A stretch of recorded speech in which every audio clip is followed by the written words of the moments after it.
वाहिगुरू जी का खालसा वाहिगुरू जी की फतेह। अस्सलाम वालेकुम आदाब बर जमाह ਤੁਹਾਡੀ ਹੋਸਟ ਨਿਦਮ ਕੌਰ ਤੇ ਮੈਂ ਟੀਵੀ 84 ਦੇ ਸਾਰੇ ਦਰਸ਼ਕਾਂ ਤੇ ਸਰੋਤਿਆਂ ਨੂੰ ਜੀ ਆਇਆਂ ਕਹਿੰਦੀ ਆ ਪ੍ਰੋਗਰਾਮ ਸੱਚੋ ਸੱਚ ਵਿੱਚ ਜਿਹੜੇ ਇਸ ਪ੍ਰੋਗਰਾਮ ਨਾਲ ਦੇਸ਼ਾਂ ਵਿਦੇਸ਼ਾਂ ਤੋਂ ਜੁੜ ਚੁੱਕੇ ਨੇ।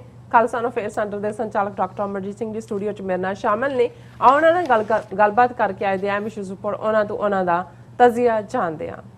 ਜੀ ਡਾਕਟਰ ਸਾਹਿਬ ਵਾਹਿਗੁਰੂ ਜੀ ਕਾ ਖਾਲਸਾ ਵਾਹਿਗੁਰੂ ਜੀ ਕੀ ਫਤਿਹ।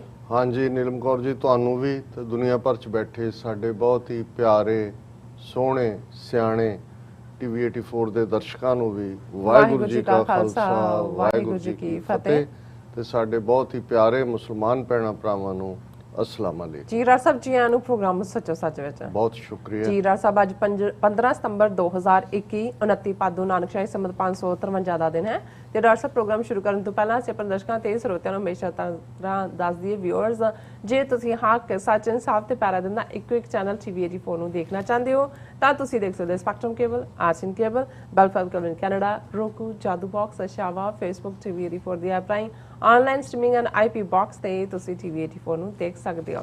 ਵਿਊਅਰਸ ਜੇ ਤੁਸੀਂ ਟੀਵੀ 84 ਨਾਲ ਜਾਂ ਪ੍ਰੋਗਰਾਮ ਸੱਚੋ ਸੱਚ ਨਾਲ ਫੇਸਬੁੱਕ ਰਾਹੀਂ ਜੁੜੇ ਹੋ ਤਾਂ ਇਸ ਨੂੰ ਵੱਧ ਤੋਂ ਵੱਧ ਲਾਈਕ ਕਰੋ ਤੇ ਸ਼ੇਅਰ ਕਰੋ ਅਤੇ ਨਾਲ ਹੀ YouTube ਤੇ ਸਬਸਕ੍ਰਾਈਬ ਵੀ ਕਰੋ। ਇਹ ਵੀ ਦੱਸ ਦਿਓ ਕਿ ਤੁਸੀਂ ਟੀਵੀ 84 ਦੀ ਐਪ ਨੂੰ ਐਂਡਰੋਇਡ ਐਂਡ ਐਪ ਸਟੋਰ ਤੇ ਡਾਊਨਲੋਡ ਕਰਕੇ ਜੋ ਟੀਵੀ 84 ਦੀ ਲਾਈਵ ਸਟ੍ਰੀਮ ਉਸ ਨੂੰ ਤੁਸੀਂ 24 ਆਵਰਸ ਦੇਖ ਸਕਦੇ ਹੋ। ਵਿਊਅਰਸ ਹੁਣ ਅਸੀਂ ਆਪਣੇ ਪ੍ਰੋਗਰਾਮ ਦੀ ਸ਼ੁਰੂਆਤ ਕਰਨ ਜਾ ਰਹੇ ਹਾਂ। ਪ੍ਰੋਗਰਾਮ ਦੇ ਸ਼ੁਰੂ ਦੇ ਵਿੱਚ ਤੁਹਾਨੂੰ ਆਪਾਂ ਦੱਸ ਦਈਏ ਕਿ ਅੱਜ ਦੇ ਪ੍ਰੋਗਰਾਮ ਸੱਚੋ ਸੱਚ ਨੂੰ ਸਪਾਂਸਰ ਕੀਤਾ ਗਿਆ ਹੈ ਸਿਆਟਲ ਤੋਂ ਸਰਦਾਰ ਸਤਪਾਲ ਸਿੰਘ ਪੁਰੇਵਾਲ ਵੱਲੋਂ। ਸੋ ਇਹਨਾਂ ਨੇ ਇਕੱਲਿਆਂ ਮਿਹਨਤ ਕਰਕੇ ਗੁਰਬਾਣੀ ਨੂੰ ਪੜ੍ਹਨ ਅਤੇ ਸਮਝਣ ਲਈ ਵੀਡੀਓਜ਼ ਸੌਫਟਵੇਅਰ ਅਤੇ ਪੰਜਾਬੀ ਟਾਈਪ ਕਰਨ ਲਈ ਯੂਨੀਕੋਡ ਫੌਂਟ ਜਿਹੜਾ ਤਿਆਰ ਕੀਤਾ ਹੈ। ਸੋ ਗੁਰਬਾਣੀ ਦਾ ਉਚਾਰਨ ਸਮਝਣ ਲਈ ਅਤੇ ਵਧੇਰੇ ਜਾਣਕਾਰੀ ਲਈ ਤੁਸੀਂ ਇਹਨਾਂ ਦੀ ਵੈਬਸਾਈਟ www.ektuhi.com ਤੇ ਜਿਹੜੇ ਤੁਸੀਂ ਜਾ ਸਕਦੇ ਹੋ। ਪੰਥ ਪ੍ਰਸਤ ਵੀਰਾਂ ਵੱਲੋਂ ਆਪਣੇ ਤੌਰ ਤੇ ਕੀਤੇ ਜਾ ਰਹੇ ਉਪਰਾਲਿਆਂ ਦੀ ਸ਼ਲਾਘਾ ਕਰਨੀ ਜਿਹੜੀ ਆ ਉਹ ਬਣਦੀ ਹੈ। ਸੋ ਅੱਜ ਦੀ ਨੌਜਵਾਨ ਪੀੜ੍ਹੀ ਨੂੰ ਗੁਰਬਾਣੀ ਨਾਲ ਜੋੜਨ ਲਈ ektuhi.com ਇੱਕ ਚੰਗਾ ਜਿਹੜਾ ਉਪਰਾਲਾ ਹੈ। ਸੋ ਅੱਜ ਦੀ ਸਪਾਂਸਰਸ਼ਿਪ ਲਈ ਅਸੀਂ ਸਰਦਾਰ ਸਤਪਾਲ ਸਿੰਘ ਜੀ ਪੁਰੇਵਾਲ ਜੀ ਦਾ ਤਹਿ ਦਿਲ ਤੋਂ ਧੰਨਵਾਦ ਕਰਦੇ ਹਾਂ ਔਰ ਤੁਹਾਨੂੰ ਵੀ ਅਪੀਲ ਤੇ ਬੇਨਤੀ ਕਰਦੇ ਹਾਂ ਕਿ ਤੁਸੀਂ ਵੀ ਵੱਧ ਤੋਂ ਵੱਧ ਪ੍ਰੋਗਰਾਮ ਸੱਚੋ ਸੱਚ ਨੂੰ ਵੱਧ ਤੋਂ ਵੱਧ ਜਿਹੜਾ ਸਪਾਂਸਰ ਕਰੋ। ਸਪਾਂਸਰਸ਼ਿਪ ਲਈ ਤੁਸੀਂ ਸਾਨੂੰ ਕਾਲ ਕਰ ਸਕਦੇ ਹੋ ਸਾਡੇ ਫੋਨ ਨੰਬਰ ਤੇ 5166191984 ਸੇਮ ਨੰਬਰ ਤੇ WhatsApp ਕਰ ਸਕਦੇ ਹੋ। ਤੁਸੀਂ ਸਾਨੂੰ ਈਮੇਲ ਵੀ ਕਰ ਸਕਦੇ ਹੋ info@tv84.tv ਤੇ। ਸੋ ਪ੍ਰੋਗਰਾਮ ਦੇ ਸ਼ੁਰੂ ਦੇ ਵਿੱਚ ਜਿਸ ਤਰ੍ਹਾਂ ਕਿ ਡਾਕਟਰ ਸਾਹਿਬ ਤੁਹਾਨੂੰ ਦੱਸ ਕੇ ਗਏ ਸੀ ਮੈਂ ਤਾਂ ਪ੍ਰੋਗਰਾਮ ਥਰਸਡੇ ਨਹੀਂ ਕੀਤਾ ਸੀ, ਮੈਂ ਗੈਰ ਹਾਜ਼ਰ ਸੀ, ਉਸ ਲਈ ਤੁਹਾਡੇ ਤੋਂ ਮੈਂ ਮਾਫੀ ਮੰਗਦੀ ਹਾਂ। ਔਰ ਸਰਦਾਰ ਅਮਰਵੀਰ ਸਿੰਘ ਜੀ ਨੇ ਮੇਰੀ ਜਿਹੜੀ ਗੈਰ ਹਾਜ਼ਰੀ ਵਿੱਚ ਆਪਣੀ ਜਿਹੜੀ ਹਾਜ਼ਰੀ ਲਵਾਈ ਸੀ ਸੋ ਮੈਂ ਉਹਨਾਂ ਦਾ ਧੰਨਵਾਦ ਕਰਦੀ ਹਾਂ। ਔਰ ਜਿਸ ਤਰ੍ਹਾਂ ਕਿ ਡਾਕਟਰ ਸਾਹਿਬ ਤੁਹਾਨੂੰ ਦੱਸ ਕੇ ਗਏ ਸੀ ਕਿ ਉਹ ਸਿਆਟਲ ਜਾ ਰਹੇ ਨੇ ਔਰ ਉਹਨਾਂ ਦੀ ਜਿਹੜੀ ਸਿਆਟਲ ਜਿਹੜੀ ਫੇਰੀ ਹੈ ਉਸ ਬਾਰੇ ਆਪਾਂ ਗੱਲਬਾਤ ਕਰਾਂਗੇ ਪਹਿਲੇ ਸੈਗਮੈਂਟ ਦੇ ਵਿੱਚ ਕਿ ਉਹਨਾਂ ਦੀ ਸਿਆਟਲ ਜਿਹੜੀ ਫੇਰੀ ਹੈ ਉਹ ਕਿਸ ਤਰ੍ਹਾਂ ਰਹੀ। ਸੋ ਡਾਕਟਰ ਸਾਹਿਬ ਜੀ ਆਇਆਂ ਨੂੰ ਫਿਰ ਮੈਂ ਤੁਹਾਨੂੰ ਕਹਿੰਦੀ ਹਾਂ। ਸੋ ਤੁਸੀਂ ਲਗਭਗ 3 ਸਾਲ ਜਿਹੜੇ ਬਾਅਦ ਹੈ ਤੁਸੀਂ ਸਿਆਟਲ ਗਏ ਹੋ। ਸੋ ਅਮਰੀਕਾ ਤੇ ਕੈਨੇਡਾ ਬਾਰਡਰ ਦੇ ਜਿਹੜੇ ਸਿੱਖ ਸੰਗਤਾਂ ਨੇ ਉਹਨਾਂ ਨੂੰ ਤੁਸੀਂ ਮਿਲੇ ਹੋ। ਸੋ ਜਿਸ ਤਰ੍ਹਾਂ ਕਿ ਕੈਨੇਡਾ ਤੋਂ ਜਿਹੜੇ ਹਮਦਰਦ ਵੀਰ ਜਿਹੜੇ ਆ ਉਹ ਅਮਰੀਕਾ ਕੈਨੇਡਾ ਆਰਚ ਜਿਹੜੀ ਸੌਰੀ ਪੀਸ ਆਰਚ ਤੇ ਜਿਹੜੀ ਤੁਹਾਡੀ ਮੁਲਾਕਾਤ ਵੀ ਹੋਈ ਹੈ। ਸੋ ਇਹ ਮੈਂ ਚਾਹਾਂਗੀ ਕਿ ਤੁਸੀਂ ਸਾਡੇ ਦਰਸ਼ਕਾਂ ਨੇ ਜਿਹੜੀ ਤੁਹਾਡੀ ਮਿਲਣੀ ਸੀ ਸਾਰੀਆਂ ਸਾਂਝਾਂ ਸੀ ਸੰਗਤਾਂ ਨਾਲ ਟੀਵੀ 84 ਦੀਆਂ ਜਿਹੜੇ ਵਿਊਅਰਸ ਨਾਲ ਜਿਹੜੀਆਂ ਤੁਹਾਡੀਆਂ ਮੁਲਾਕਾਤਾਂ ਸੀ ਸੋ ਉਸ ਬਾਰੇ ਮੈਂ ਤੁਹਾਡੇ ਵਿਚਾਰ ਜਾਣਨਾ ਚਾਹੁੰਦੀ ਹਾਂ। ਕਿਸ ਤਰ੍ਹਾਂ ਤੁਹਾਡੀ ਜਿਹੜੀ ਫੇਰੀ ਦੀ ਕਿਸ ਤਰ੍ਹਾਂ ਤੁਹਾਡਾ ਐਕਸਪੀਰੀਅੰਸ ਰਿਹਾ ਔਰ ਜਿਹੜੀ ਗਰਮ ਜੋਸ਼ੀ ਸੀ ਸਾਡੇ ਵਿਊਅਰਸ ਦੀ ਦੁਨੀਆ ਭਰ ਤੋਂ ਸੋ ਉਸ ਬਾਰੇ ਵੀ ਮੈਂ ਤੁਹਾਡੇ ਤੋਂ ਜਾਣਨਾ ਚਾਹੁੰਦੀ ਹਾਂ। ਕੀ ਵਿਚਾਰਨ ਦਾ? ਦੇਖੋ ਸਭ ਤੋਂ ਪਹਿਲਾਂ ਤਾਂ ਅਸੀਂ ਇਹ ਮਾਫੀ ਵੀ ਚਾਹੁੰਦੇ ਹਾਂ ਆਪਣੇ ਵਿਊਅਰਸ ਤੋਂ ਕਿ ਫਰਾਈਡੇ ਦਾ ਪ੍ਰੋਗਰਾਮ ਅਸੀਂ ਨਹੀਂ ਕਰ ਸਕੇ। ਜ਼ਾਹਰ ਹੈ ਥਰਸਡੇ ਵੀ ਤੁਹਾਡੀ ਗੈਰ ਹਾਜ਼ਰੀ ਸੀ ਔਰ ਸਾਡੇ ਬਹੁਤ ਸਾਰੇ ਵਿਊਅਰਸ ਨੇ ਤੁਹਾਨੂੰ ਮਿਸ ਵੀ ਕੀਤਾ ਪਰ ਜਿਹੜੀ ਡਿਸਕਸ਼ਨ ਅਮਰਵੀਰ ਸਿੰਘ ਹੋਰਾਂ ਦੇ ਨਾਲ ਥਰਸਡੇ ਕਿਉਂਕਿ ਸਿਧਾਂਤਕ ਡਿਸਕਸ਼ਨ ਸੀ ਔਰ ਬਹੁਤ ਵਾਰ ਜਦੋਂ ਅਸੀਂ ਰੋਜ਼ਾਨਾ ਦੀਆਂ ਖਬਰਾਂ ਦੇ ਉੱਤੇ ਟਿੱਪਣੀ ਕਰਦੇ ਹਾਂ ਫਿਰ ਸਾਡਾ ਦਾਇਰਾਕਾਰ ਮਹਦੂਦ ਹੁੰਦਾ ਹੈ। ਬਿਲਕੁਲ। ਤੇ ਜਦੋਂ ਅਸੀਂ ਸਿਧਾਂਤ ਜਾਂ ਪ੍ਰਿੰਸੀਪਲ ਜਾਂ ਫੰਡਾਮੈਂਟਲਸ ਉਸ ਦੇ ਉੱਤੇ ਗੱਲ ਕਰਦੇ ਹਾਂ ਫਿਰ 5.5 ਸਦੀਆਂ ਦੀ ਸਿੱਖ ਹਿਸਟਰੀ ਵੀ ਔਰ 8000 ਸਾਲ ਦੀ ਹਿਊਮਨ ਹਿਸਟਰੀ ਵੀ ਇਹ ਸਾਰੀ ਉਸ ਧੁਰੇ ਦੇ ਦੁਆਲੇ ਘੁੰਮਦੀ ਹੈ। ਸੋ ਉਸ ਡਿਸਕਸ਼ਨ ਨੂੰ ਵੀ ਸਾਡੇ ਵਿਊਅਰਸ ਨੇ ਬਹੁਤ ਪਸੰਦ ਕੀਤਾ ਔਰ ਬਹੁਤ ਵੱਡੀ ਗਿਣਤੀ ਦੇ ਵਿੱਚ ਵਿਊਅਰਸ ਨੇ ਉਸ ਦੇ ਉੱਤੇ ਕਮੈਂਟ ਵੀ ਕੀਤੇ ਨੇ ਔਰ ਅਸੀਂ ਜਿਵੇਂ ਥਰਸਡੇ ਦੇ ਪ੍ਰੋਗਰਾਮ 'ਚ ਦੱਸਿਆ ਸੀ ਕਿ ਸੀਐਟਲ ਜਿੱਥੇ ਕਿਉਂਕਿ ਜ਼ਾਹਰ ਹੈ ਕਿ ਲਗਭਗ 2 ਸਾਲ ਤਾਂ ਕੋਵਿਡ ਦੀ ਭੇਟ ਚੜ੍ਹ ਗਏ ਬਿਲਕੁਲ ਔਰ ਸੀਐਟਲ ਅਮਰੀਕਾ ਦੇ ਬਿਲਕੁਲ ਪੱਛਮ ਦੇ ਵਿੱਚ ਦੂਸਰਾ ਸਿਰਾ ਜਿਹੜਾ ਜਾ ਕੇ ਕੈਨੇਡਾ ਦੇ ਨਾਲ ਲੱਗਦਾ ਹੈ, ਬ੍ਰਿਟਿਸ਼ ਕੋਲੰਬੀਆ ਦੇ ਨਾਲ, ਉਹ ਥਾਂ ਹੈ ਜਿੱਥੇ ਕਿ ਲਗਭਗ 3000 ਮੀਲ ਸਾਡੇ ਈਸਟ ਕੋਸਟ ਤੋਂ ਹੈ, ਪਰ ਜਿੱਥੇ ਸਿੱਖ ਸੰਗਤ ਵੱਡੀ ਗਿਣਤੀ ਦੇ ਵਿੱਚ ਆਬਾਦ ਹੈ। ਔਰ ਇਹ ਉਹੀ ਬੈਲਟ ਹੈ ਕਿਉਂਕਿ ਸੀਐਟਲ ਵਾਸ਼ਿੰਗਟਨ ਸਟੇਟ ਦੇ ਵਿੱਚ ਹੈ। ਇੱਕ ਵਾਸ਼ਿੰਗਟਨ ਡੀਸੀ ਹੈ ਕਿਉਂਕਿ ਅਮਰੀਕਾ ਵਾਲਿਆਂ ਨੂੰ ਤਾਂ ਪਤਾ ਹੈ ਕਿ ਵਾਸ਼ਿੰਗਟਨ ਸਟੇਟ ਅਮਰੀਕਾ ਦੀਆਂ 50 ਸਟੇਟਾਂ 'ਚੋਂ ਹੈ ਔਰ ਡਿਸਟ੍ਰਿਕਟ ਆਫ ਕੋਲੰਬੀਆ ਇਹ ਇੱਕ ਵੱਖਰੀ ਹੋਂਦ ਹੈ ਜਿਹਨੂੰ ਸਟੇਟ ਦਾ ਦਰਜਾ ਦੇਣ ਦੀ ਮੰਗ ਵੀ ਹੋ ਰਹੀ ਹੈ। ਲੇਕਿਨ ਬਹੁਤ ਵਾਰ ਦੁਨੀਆ ਭਰ 'ਚ ਬੈਠਿਆਂ ਲਈ ਜਦੋਂ ਵਾਸ਼ਿੰਗਟਨ ਲਫ਼ਜ਼ ਆਉਂਦਾ ਹੈ ਤੇ ਉਹ ਉਸ ਨੂੰ ਕੈਪੀਟਲ ਸਮਝਦੇ ਨੇ। ਔਰ ਕੱਲਾ ਇਹੀ ਨਹੀਂ ਕਿ ਇੱਧਰ ਅਮਰੀਕਨ ਬਾਰਡਰ ਵੱਲ ਵੱਡੀ ਗਿਣਤੀ ਸਿੱਖ ਸੰਗਤਾਂ ਨੇ ਨਾਲ, ਕਿਉਂਕਿ ਬਿਲਕੁਲ ਕੈਨੇਡਾ ਦਾ ਬਾਰਡਰ ਲੱਗਦਾ ਹੈ। ਕੈਨੇਡਾ ਦਾ ਵੀ ਜਿਹੜਾ ਉਹ ਹਿੱਸਾ ਜਿਹੜਾ ਸਰੀ ਤੋਂ, ਸੂਮਾਸ ਤੋਂ ਔਰ ਇਹ ਸਾਰੇ ਤੋਂ ਜਿਹੜਾ ਐਬਸਫੋਰਡ ਦੇ ਨਾਲ, ਜਿੱਥੇ ਬਹੁਤ ਵੱਡੀ ਗਿਣਤੀ ਦੇ ਵਿੱਚ ਸਿੱਖ ਸੰਗਤਾਂ ਵਸਦੀਆਂ ਨੇ। ਇਹ ਕੈਨੇਡਾ ਦਾ ਬ੍ਰਿਟਿਸ਼ ਕੋਲੰਬੀਆ ਪ੍ਰੋਵਿੰਸ ਹੈ। ਇੱਥੇ ਹੀ ਸਭ ਤੋਂ ਪਹਿਲਾਂ ਲਗਭਗ 125 ਸਾਲ ਪਹਿਲਾਂ ਸਿੱਖ ਆਏ ਔਰ ਹੁਣ ਜਦੋਂ ਅਸੀਂ ਦੁਨੀਆ ਦੇ ਵਿੱਚ ਜੇ ਦੇਖਣਾ ਹੋਏ ਕਿ ਸਟ੍ਰਾਬੇਰੀ ਸਭ ਤੋਂ ਜ਼ਿਆਦਾ ਕਿੱਥੇ ਹੁੰਦੀ ਹੈ ਤੇ ਤੁਹਾਨੂੰ ਇਕੱਲਾ ਇਹੀ ਨਹੀਂ ਕਿ ਬ੍ਰਿਟਿਸ਼ ਕੋਲੰਬੀਆ ਜਾਂ ਐਬਸਫੋਰਡ ਜਾਂ ਉਹਦੇ ਨਾਲ ਲੱਗਦੇ ਸੀਐਟਲ ਬੈਲਟ ਦੇ ਵਿੱਚ ਉਸ ਦੀ ਕਾਸ਼ਤ ਮਿਲੇਗੀ, ਪਰ ਉਸ ਦੇ ਵਿੱਚ ਸਿੱਖ ਕਿਸਾਨ ਜਿਹੜੇ ਨੇ ਉਹ ਵੱਡੇ ਜਿਹੜਾ ਉਹਨਾਂ ਦੀ ਕੰਟਰੀਬਿਊਸ਼ਨ ਹੈ। ਔਰ ਇਸ ਦੇ ਨਾਲ ਨਾਲ ਸਰੀ ਇੰਨਾ ਵੱਡਾ ਸਿੱਖ ਸੈਂਟਰ ਹੈ ਇਸ ਵੇਲੇ ਕਿ ਹੁਣ ਤਾਂ 2 ਸਾਲ ਤੋਂ ਜਿਹੜਾ ਵਿਸਾਖੀ ਦਾ ਨਗਰ ਕੀਰਤਨ ਜਾਂ ਜਲੂਸ ਉਹ ਨਹੀਂ ਨਿਕਲਿਆ ਕੋਵਿਡ ਦੀ ਵਜ੍ਹਾ ਕਰਕੇ। ਲੇਕਿਨ ਪੰਜਾਬ ਤੋਂ ਬਾਹਰ ਸਭ ਤੋਂ ਵੱਡਾ ਇਕੱਠ ਜੇ ਹੁੰਦਾ ਹੈ ਗੈਦਰਿੰਗ ਵਿਸਾਖੀ ਦੇ ਮੌਕੇ ਉਸ ਜਲੂਸ ਜਿਹਦੇ 6 ਤੋਂ 7 ਲੱਖ ਸਿੱਖ ਸੰਗਤਾਂ ਸ਼ਮੂਲੀਅਤ ਕਰਦੀਆਂ ਨੇ ਤੇ ਉਹ ਸਰੀ 'ਚ ਹੈ, ਜਿਹਦੇ 'ਚ ਈਵਨ ਕੈਨੇਡਾ ਦੇ ਪ੍ਰਾਈਮ ਮਿਨਿਸਟਰ ਤੋਂ ਲੈ ਕੇ ਸੂਬਿਆਂ ਦੇ ਪ੍ਰੀਮੀਅਰ, ਐਮਪੀ, ਐਮਐਲਏ ਉਹ ਲਾਈਨ ਲਗਾ ਕੇ ਖੜੇ ਹੁੰਦੇ ਨੇ ਕਿ ਸਾਨੂੰ 1-1 ਮਿੰਟ, ਅੱਧਾ ਮਿੰਟ ਜਿਹੜਾ ਉਹਨਾਂ ਦੀਆਂ ਸਿਫਾਰਿਸ਼ਾਂ ਆ ਰਹੀਆਂ ਹੁੰਦੀਆਂ ਕਿਉਂਕਿ ਏਡੀ ਵੱਡੀ ਗੈਦਰਿੰਗ। ਔਰ ਇਸ ਗੱਲ ਦਾ ਧਿਆਨ ਰਹੇ ਕਿ ਕੈਨੇਡਾ ਦੀ ਆਬਾਦੀ ਅਮਰੀਕਾ ਦੀ ਕੈਲੀਫੋਰਨੀਆ ਦੀ ਆਬਾਦੀ ਦੇ ਬਰਾਬਰ ਹੈ, ਲੇਕਿਨ ਸਿੱਖਾਂ ਦੀ ਬਹੁਤ ਵੱਡੀ ਦੇਣ ਹੈ। 125 ਸਾਲ ਜਿੱਥੇ ਕਦੇ ਇੱਥੋਂ ਧੱਕੇ ਗਏ ਸੀ, ਕੋਮਾਗਾਟਾ ਮਾਰੂ ਦਾ ਦੁਖਾਂਤ ਅਸੀਂ ਯਾਦ ਕਰਦੇ ਹਾਂ, ਕਿਵੇਂ ਉਹਨਾਂ ਦੇ ਹੱਕਾਂ ਦੇ ਉੱਤੇ ਛਾਪੇ ਸੀ। ਪਰ ਅੱਜ ਕੈਨੇਡਾ ਦੇ ਵਿੱਚ ਪੋਲੀਟੀਕਲ ਸਿਸਟਮ, ਕਿਉਂਕਿ ਅੱਜ ਕੱਲ੍ਹ ਜਿਹੜੀ ਡਿਬੇਟ ਔਰ ਖਾਸ ਤੌਰ 'ਤੇ ਜਿਹੜੇ ਵੀਰ ਸਾਡੇ ਬ੍ਰਿਟਿਸ਼ ਕੋਲੰਬੀਆ ਤੋਂ ਮਿਲਣ ਆਏ ਉਹਨਾਂ ਦੇ ਵੀ 20 ਸਤੰਬਰ ਨੂੰ ਵੋਟਾਂ ਪੈ ਰਹੀਆਂ ਨੇ। ਜਸਟਿਨ ਟਰੂਡੋ ਨੇ ਸਨੈਪ ਪੋਲ ਆਰਡਰ ਕੀਤਾ ਜਿਹਨੂੰ ਅਸੀਂ ਉੱਥੇ ਮਿਡ ਟਰਮ ਪੋਲ ਕਹਿੰਦੇ, ਔਰ ਜਿਹੜੀਆਂ ਵੱਡੀਆਂ 4 ਜਾਂ 5 ਪਾਰਟੀਆਂ ਨੇ, 4 ਵੱਡੀਆਂ ਨੇ, 5ਵੀਂ ਗ੍ਰੀਨ ਪਾਰਟੀ ਹੈ। ਔਰ ਪਿਛਲੇ ਦਿਨਾਂ 'ਚ ਨੈਸ਼ਨਲ ਡਿਬੇਟ ਵੀ ਹੋਈ ਔਰ ਉਹਦੇ 'ਚ ਤੀਸਰੀ ਵੱਡੀ ਪਾਰਟੀ ਜਿਹੜੀ ਹੈ ਲਿਬਰਲ ਔਰ ਕੰਜ਼ਰਵੇਟਿਵ ਤੋਂ ਬਾਅਦ ਐਨਡੀਪੀ, ਉਹਨਾਂ ਦੇ ਜਗਮੀਤ ਸਿੰਘ ਉਸ ਡਿਬੇਟ ਦੇ ਵਿੱਚ ਕਿਉਂਕਿ ਪ੍ਰੈਜ਼ੀਡੈਂਟ ਨੇ ਉਹਨਾਂ ਨੇ ਪਾਰਟਿਸਿਪੇਸ਼ਨ ਕੀਤੀ। ਔਰ ਜਿਹੜੀਆਂ ਪੋਲ ਪ੍ਰੈਡਿਕਸ਼ਨਸ ਵੀ ਇਸ ਵੇਲੇ ਚੱਲ ਰਹੀਆਂ ਨੇ ਕਿ ਨਤੀਜਿਆਂ ਤੋਂ ਬਾਅਦ ਵੀ ਐਨਡੀਪੀ ਕਿੰਗ ਮੇਕਰ ਹੋਏਗੀ, 19 ਸੀਟਾਂ ਉਹਨਾਂ ਕੋਲ ਹੋਣਗੀਆਂ ਔਰ ਸ਼ਾਇਦ ਜਸਟਿਨ ਟਰੂਡੋ ਐਬਸੋਲੂਟ ਮੈਜੋਰਟੀ ਨਾ ਲਿਜਾ ਸਕਣ। ਸੋ ਇਹ ਇੱਕ ਪੋਲੀਟੀਕਲ ਕਲਾਊਟਿੰਗ ਹੈ ਔਰ ਇਹੀ ਸਰੀ ਖਾਲਿਸਤਾਨ ਦੀ ਮੂਵਮੈਂਟ ਦੀ ਹੱਬ ਵੀ ਹੈ, ਅੱਜ ਦੀ ਨਹੀਂ, 84 ਤੋਂ ਇੱਕਦਮ ਬਾਅਦ, ਕਿਉਂਕਿ ਇਹ ਜਿਹੜੇ 6-7 ਲੱਖ ਦੀ ਗੈਦਰਿੰਗ ਵਾਲਾ ਜਲੂਸ ਜਾਂ ਆਮ ਉੱਥੇ ਤੁਸੀਂ ਸਾਰੇ ਗੁਰਦੁਆਰਿਆਂ ਦੇ ਵਿੱਚ ਹੀ ਜਿਹੜੇ ਮੇਜਰ ਗੁਰਦੁਆਰੇ ਨੇ ਤੁਹਾਨੂੰ ਖਾਲਿਸਤਾਨ ਦੇ ਸ਼ਹੀਦ ਸਿੰਘਾਂ ਸਿੰਘਣੀਆਂ ਦੀਆਂ ਤਸਵੀਰਾਂ ਲੰਗਰ ਹਾਲ ਦੇ ਵਿੱਚ ਮਿਲਣਗੀਆਂ। ਔਰ ਇਸ ਨੂੰ ਲੈ ਕੇ ਬਹੁਤ ਵਾਰ ਵਾਵੇਲਾ ਕੀਤਾ ਭਾਰਤੀ ਹਕੂਮਤ ਨੇ, ਆਫੀਸ਼ੀਅਲ ਪ੍ਰੋਟੈਸਟ ਕੀਤੇ ਕਿ ਜੀ ਤੁਹਾਡੇ ਪ੍ਰਾਈਮ ਮਿਨਿਸਟਰ, ਪ੍ਰੀਮੀਅਰ ਦੂਜੇ ਹੁੰਦੇ ਨੇ, ਉੱਥੇ ਦਹਿਸ਼ਤਗਰਦਾਂ ਦੀਆਂ ਤਸਵੀਰਾਂ ਹੁੰਦੀਆਂ ਨੇ ਪੈਰੇਡਸ 'ਚ। 1-2 ਸਾਲ ਉਹ ਪਿੱਛੇ ਵੀ ਹਟੇ, ਲੇਕਿਨ ਅਲਟੀਮੇਟਲੀ ਉਹ ਮਾਫੀ ਮੰਗ ਕੇ ਉਹਨਾਂ ਦੇ ਵਾਪਸ ਆਣਾ ਹੀ ਸੀ। ਸੋ ਇਹ ਜਦੋਂ ਅਸੀਂ ਗੱਲ ਕਰ ਰਹੇ ਹਾਂ, ਇਹ ਮਹਿਜ਼ ਇੱਕ ਆਬਾਦੀ ਜਾਂ ਸਿਰਾਂ ਦੀ ਗਿਣਤੀ ਨਹੀਂ ਹੈ, ਇਹ ਖਾਲਿਸਤਾਨ ਦੀ ਤਹਿਰੀਕ ਦਾ ਬੇਸ ਵੀ ਹੈ, ਫਾਊਂਡੇਸ਼ਨ ਵੀ ਹੈ। ਔਰ ਹੁਣ ਤਾਂ ਅਸੀਂ 1995 'ਚ ਵਾਸ਼ਿੰਗਟਨ ਮੂਵ ਕੀਤਾ ਹੈ। ਉਸ ਤੋਂ ਪਹਿਲਾਂ ਜਦੋਂ 1991 'ਚ ਅਸੀਂ ਐਜ਼ ਏ ਸਪੋਕਸਪਰਸਨ ਸੇਵਾ ਸੰਭਾਲੀ ਔਰ ਇਹ 4-5 ਸਾਲ ਜਿਹੜਾ ਮੈਂ ਕੈਲੀਫੋਰਨੀਆ ਬੇਸ ਸੀ, ਸੈਂਟਾ ਕਲੈਰਾ।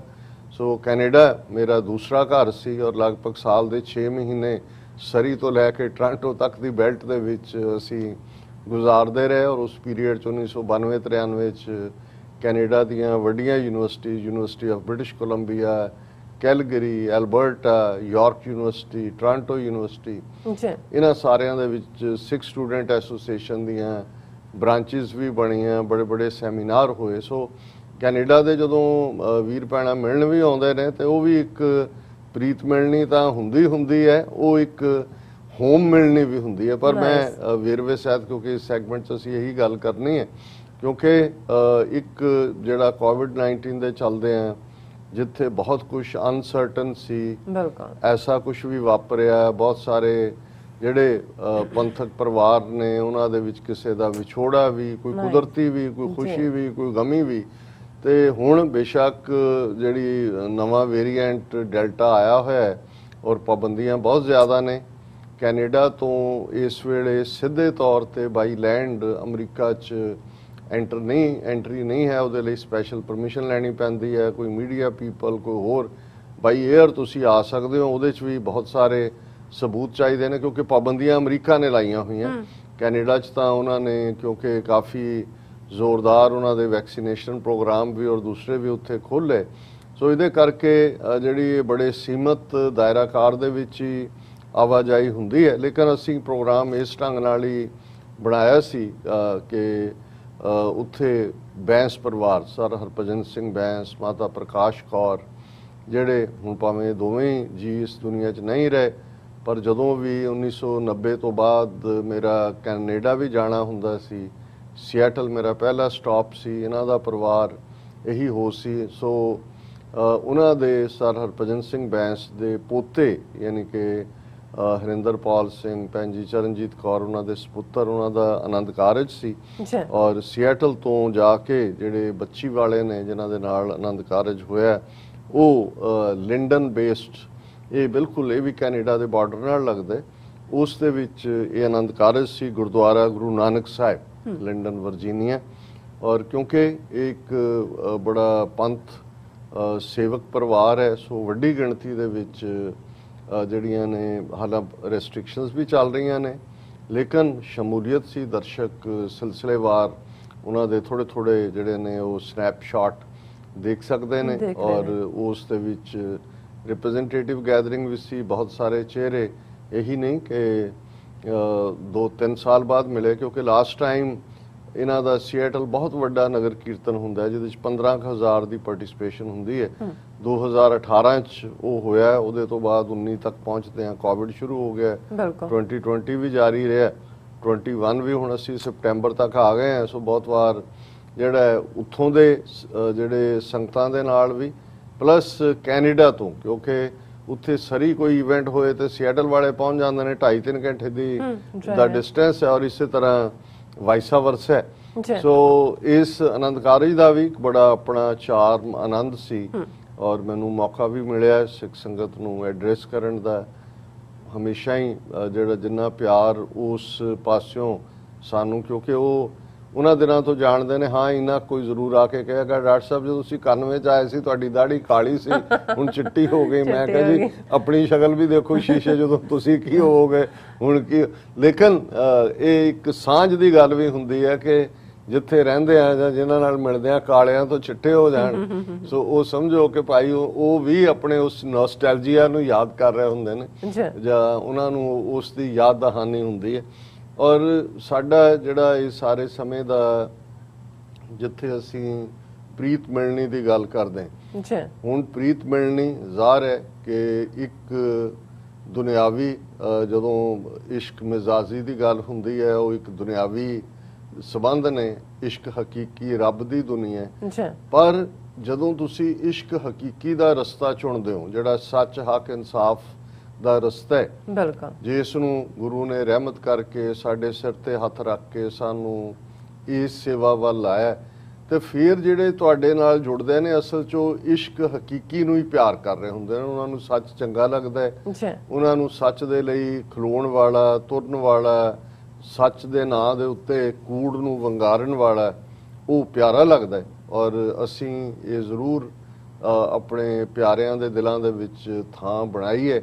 ਸੋ ਜਦੋਂ ਵੀ ਹਾਲਾਂ ਅੱਜ ਵੀ ਪਹੁੰਚਦੇ ਆ, ਹੁਣ ਅੱਜ ਸਰੀ ਤੋਂ ਵੀ ਕਾਲ ਔਰ ਦੂਸਰਿਓਂ ਵੀ ਹੋਰ ਕਈ ਪਾਸਿਓਂ ਹੁਣ ਸ਼ਿਕਾਇਤਾਂ ਸ਼ੁਰੂ ਹੋ ਗਈਆਂ ਕਿ ਤੁਸੀਂ ਆਏ ਸਾਨੂੰ ਦੱਸਿਆ ਨਹੀਂ ਵੀ ਅਸੀਂ ਵੀ ਆਉਣਾ ਸੀ। ਔਰ ਇਹੀ ਸਿਐਟਲ ਦੇ ਹਵਾਲੇ ਨਾਲ ਵੀ ਹੁਣ ਤੁਹਾਡੇ ਕੋਲ ਉਨਾ ਕੁ ਸੀਮਤ ਵਕਤ ਹੁੰਦਾ ਹੈ। ਮੇਜਰ 4-5 ਗੁਰਦੁਆਰੇ ਨੇ, ਅਸੀਂ ਹਾਲਾਂਕਿ ਗੁਰਦੁਆਰਾ ਸਾਹਿਬ ਦਾ ਮੈਂ ਜ਼ਿਕਰ ਕਰਾਂਗਾ ਸੈਚਰਡੇ ਦੇ ਐਡਰੈਸ ਦਾ, ਲੇਕਿਨ ਸੰਡੇ ਵੀ ਬੇਸ਼ੱਕ ਅਸੀਂ US ਕੈਨੇਡਾ ਪੀਸ ਆਰਚ ਦੇ ਉੱਤੇ ਜਾਣ ਦਾ ਪ੍ਰੋਗਰਾਮ ਬਣਾਇਆ ਸੀ, ਲੇਕਿਨ ਦੋਨੋਂ ਤਿੰਨੋਂ ਗੁਰਦੁਆਰਿਆਂ ਤੋਂ ਹੀ ਲਗਾਤਾਰ ਕਾਲਾਂ ਆ ਰਹੀਆਂ ਸੀ ਜੀ ਕਿ ਬੇਸ਼ੱਕ ਤੁਸੀਂ 10 ਮਿੰਟ ਆਓ। ਸੋ ਇਹ ਪਿਆਰ ਮੈਨੂੰ ਬੰਨ੍ਹ ਕੇ ਵੀ ਰੱਖਦਾ, ਇਹਦੇ 'ਚ ਕੋਈ ਸ਼ੱਕ ਨਹੀਂ ਹੈ ਕਿ ਵੀ ਇਹ ਜਿਹੜਾ ਉਹ ਕਦੇ ਪੜ੍ਹਦੇ ਤੋਂ ਭਜਨ ਹੁੰਦੇ ਸੀਗੇ ਕਿ ਵੀ ਪਿਆਰ ਦੀਆਂ ਪ੍ਰੀਤਾਂ ਨਾਲ ਸ਼ਾਮ ਜੀ ਨੂੰ ਬੰਨੀ ਹੈ, ਤੇ ਹੁਣ ਉਹ ਵਿਚਾਰਾ ਕੋਈ ਸਧਾਰਨ ਬੰਦਾ ਪਿੱਛੇ ਬੈਠਾ ਸੀ, ਉਹਨੂੰ ਕਹਿੰਦਾ, ਉਹਨੂੰ ਲੱਗਾ ਵੀ ਇਹ ਕੋਈ ਬੰਨਣ ਬੁੰਨਣ ਦੀ ਗੱਲ ਹੋ ਰਹੀ ਆ। ਉਹਨੇ ਕਿਹਾ ਜੀ ਮੋਟੇ ਮੋਟੇ ਰੱਸਿਆਂ ਨਾਲ ਸ਼ਾਮ ਜੀ ਨੂੰ ਬੰਨੀਏ। ਸੋ ਅਸੀਂ ਸਮਝਦੇ ਹਾਂ ਵੀ ਅਸੀਂ ਇਹ ਪ੍ਰੀਤ ਦੀ ਜਿਹੜੀ ਪਤਲੀ ਡੋਰ ਹੁੰਦੀ ਹੈ ਨਜ਼ਰ ਨਹੀਂ ਆਉਂਦੀ, ਲੇਕਿਨ ਇੱਕ ਪ੍ਰੀਤ ਬੰਧਨ ਹੁੰਦਾ ਹੈ। ਪ੍ਰੀਤ ਦੇ ਨਾਲ ਤੁਸੀਂ ਜਿਹੜਾ ਉਹ ਵੱਡਾ ਤੋਂ ਵੱਡਾ ਚੈਲੰਜ ਵੀ ਜਿਹੜਾ ਉਸ ਨੂੰ ਐਕਸੈਪਟ ਕਰਦੇ ਹੋ, ਉਸ ਨੂੰ ਵਿਨ ਕਰਦੇ ਹੋ।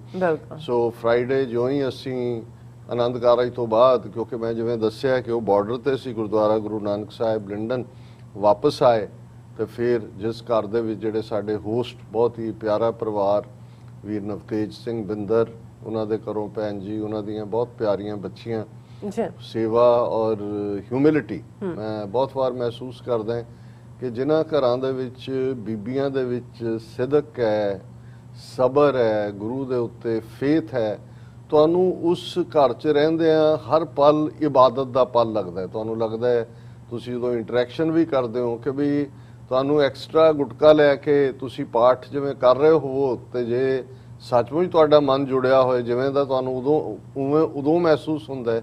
ਇਹੋ ਜਿਹਾ ਹੁੰਦਾ ਉਹਨਾਂ ਪਰਿਵਾਰਾਂ ਦੇ ਵਿੱਚ ਜਾ ਕੇ ਜਿੱਥੇ ਸਿਦਕ ਸਬਰ ਦੇ ਨਾਲ, ਚਾਅ ਦੇ ਨਾਲ, ਖਿੜੇ ਮੱਥੇ ਸੇਵਾ ਕੀਤੀ ਜਾਂਦੀ ਹੈ। ਸੋ 3-4 ਦਿਨ ਅਸੀਂ ਉਹਨਾਂ ਦੇ ਪਰਿਵਾਰ ਦੀ ਸੇਵਾ ਨੂੰ ਮਾਣਿਆ। ਔਰ ਵੀਰ ਨਵਤੇਜ ਸਿੰਘ ਬਿੰਦਰ ਜਿਹੜੇ ਜਿਨ੍ਹਾਂ ਦਾ ਬਹੁਤ ਵੱਡਾ ਜਿਹੜਾ ਉਹ ਯੋਗਦਾਨ ਵੀ ਰਿਹਾ ਮੂਵਮੈਂਟ 'ਚ, ਇਹ 84 ਪੀਰੀਅਡ ਤੋਂ ਬਾਅਦ ਦੇ ਉਹ ਨੌਜਵਾਨ ਜਿਹੜੇ ਕੋਈ ਨਕੋਦਰ ਕਾਲਜ ਪੜ੍ਹਦੇ ਸਨ, ਕੋਈ ਹੋਰ ਅੱਡ-ਅੱਡ ਥਾਵਾਂ ਦੇ ਉੱਤੇ ਜਿਹੜੇ ਇਸ ਰਸਤੇ ਤੇ ਤੁਰੇ, ਉੱਥੇ ਵੀ ਸਫ਼ਰ ਕੀਤਾ, ਇੱਥੇ ਆ ਕੇ ਮਿਹਨਤ ਕਰਕੇ ਆਪਣੇ ਪਰਿਵਾਰਾਂ ਨੂੰ ਜਿਹੜਾ ਉਹ ਆਪਣੇ ਪੈਰਾਂ ਤੇ ਕੀਤਾ। ਲੇਕਿਨ ਉਹਨਾਂ ਦੀ ਪ੍ਰੀਤ ਜਿਹੜੀ ਪੰਥ ਦੇ ਨਾਲ ਹੈ, ਖਾਲਿਸਤਾਨ ਦੇ ਨਾਲ ਹੈ, ਉਹ ਬਰਾਬਰ ਤੁਰੀ ਹੋਈ ਹੈ। ਹਾਲਾਂ ਸਿਐਟਲ ਫੇਰੀ ਵੇਲੇ ਸਾਡੇ ਖਾਸ ਜਿਹੜੇ ਹੋਰ ਮਹਿਮਾਨ ਨਿਵਾਜ਼ ਵੀ ਔਰ ਸਾਡੇ ਸਾਥੀ ਵੀ, ਇੱਕ ਮੈਰਿਜ ਡਾਲਸ ਸੀ, ਉਧਰ ਗਏ ਹੋਏ ਸੀ, ਵੀਰ ਗੁਰਦੇਵ ਸਿੰਘ ਮਾਨ, ਜਸਵਿੰਦਰ ਸਿੰਘ ਪੰਨੂ, ਪਰ ਇਹਨਾਂ ਦੇ ਨਾਲ ਨਵਤੇਜ ਸਿੰਘ ਬਿੰਦਰ ਉਹਨਾਂ ਦੇ ਨਾਲ ਸਤਪਾਲ ਸਿੰਘ ਪੁਰੇਵਾਲ, ਜਿਨ੍ਹਾਂ ਦਾ ਤੁਸੀਂ ਅੱਜ ਮੈਂਸ਼ਨ ਕੀਤਾ ਕਿ ਕਿਵੇਂ ਉਹਨਾਂ ਨੇ ਅੱਜ ਦਾ ਪ੍ਰੋਗਰਾਮ ਸਪਾਂਸਰ ਕੀਤਾ। ਉਹ ਦੂਸਰੀ ਵਾਰ ਸਪਾਂਸਰ ਕਰ ਰਹੇ ਨੇ ਔਰ ਇਸ ਪੀਰੀਅਡ 'ਚ ਵੀ 3 ਦਿਨ ਉਹਨਾਂ ਨੇ ਹੋਰ ਕੋਈ ਕੰਮ ਨਹੀਂ ਕੀਤਾ। ਉਹਨਾਂ ਨੇ ਕਿਹਾ ਜੀ ਅਸੀਂ ਹਾਜ਼ਰ ਹੈ, ਉਹ ਆ ਕੇ ਸਵੇਰੇ ਔਰ ਕਿਤੇ ਵੀ ਜਾਣਾ ਹੈ ਨਾਲ ਔਰ ਇਹ ਸਾਰੇ ਦੇ, ਔਰ ਜਿਵੇਂ ਉਹਨਾਂ ਦੇ ਤੁਸੀਂ ਸਪਾਂਸਰਸ਼ਿਪ ਵਾਲੇ ਕੰਟਰੀਬਿਊਸ਼ਨ 'ਚ ਪੜ੍ਹਿਆ ਕਿ ਉਹਨਾਂ ਦਾ ਇੱਕ ਤੋਂ ਹੀ ਵੈਬਸਾਈਟ, ਜਿਵੇਂ ਉਹਨਾਂ ਨੇ ਯੂਨੀਕੋਡ ਤਿਆਰ ਕੀਤੀ ਫੌਂਟ ਖਾਸ ਤੌਰ ਤੇ, ਔਰ ਜਿਵੇਂ ਕਮਿਟਮੈਂਟ ਦੇ ਨਾਲ ਉਹ ਲੱਗੇ ਹੋਏ ਨੇ ਸਾਡੇ ਲਈ, ਤਾਂ ਹਮੇਸ਼ਾ ਹੀ ਮੈਂ ਇਹ ਮਹਿਸੂਸ ਕਰਦਾ ਕਿ ਵੀ, ਔਰ ਮੈਂ ਕਹਿੰਦਾ ਵੀ ਹਾਂ ਕਿ ਭਾਈ ਤੁਸੀਂ ਆਪਣਾ ਇੰਨਾ ਕੁਝ ਦਿੰਦੇ ਹੋ, ਤੁਸੀਂ ਧਨ ਵੀ ਦਿੰਦੇ ਹੋ, ਤੁਸੀਂ ਮਨ ਨਾਲ ਵੀ ਲੱਗੇ ਹੋਏ ਹੋ, ਤੁਹਾਡਾ ਜਦੋਂ ਅਸੀਂ ਹੁੰਦਾ ਹੈ ਤੁਸੀਂ ਸਭ ਕੁਝ ਛੱਡ ਦਿੰਦੇ ਹੋ, ਤੇ ਸਾਡੇ ਕੋਲ ਤੁਹਾਨੂੰ ਦੇਣ ਨੂੰ ਕੀ ਹੈ। ਮੇਰਾ ਇਹੀ ਹੁੰਦਾ ਕਿ ਭਾਈ ਅਸੀਂ ਤਾਂ ਇਹੀ ਕਹਿ ਸਕਦੇ ਹਾਂ ਕਿ ਤੁਹਾਨੂੰ ਰੱਬ ਨਾ ਭੁੱਲੇ। ਇਹ ਦੁਆ ਫਕੀਰਾਂ ਦੀ, ਫਕੀਰ ਦੇ ਕੋਲ ਦੁਆ ਦੇਣ ਤੋਂ ਬਿਨਾ, ਅਰਦਾਸ ਤੋਂ ਬਿਨਾ, ਇਹੀ ਸਾਡਾ ਤਕੀਆ ਹੁੰਦਾ। ਦੁਨੀਆ ਦੀ ਟੇਕ ਜਾਂ ਤਕੀਆ ਕਿਸੇ ਦਾ ਧਨ ਹੈ, ਕਿਸੇ ਦਾ ਮਾਣ ਹੈ, ਕਿਸੇ ਦਾ ਅਹੁਦਾ ਹੈ, ਕਿਸੇ ਦਾ ਕੋਈ ਹੋਰ ਵੱਡਾ ਪਰਿਵਾਰਕ ਪਿਛੋਕੜ ਹੋਏਗਾ।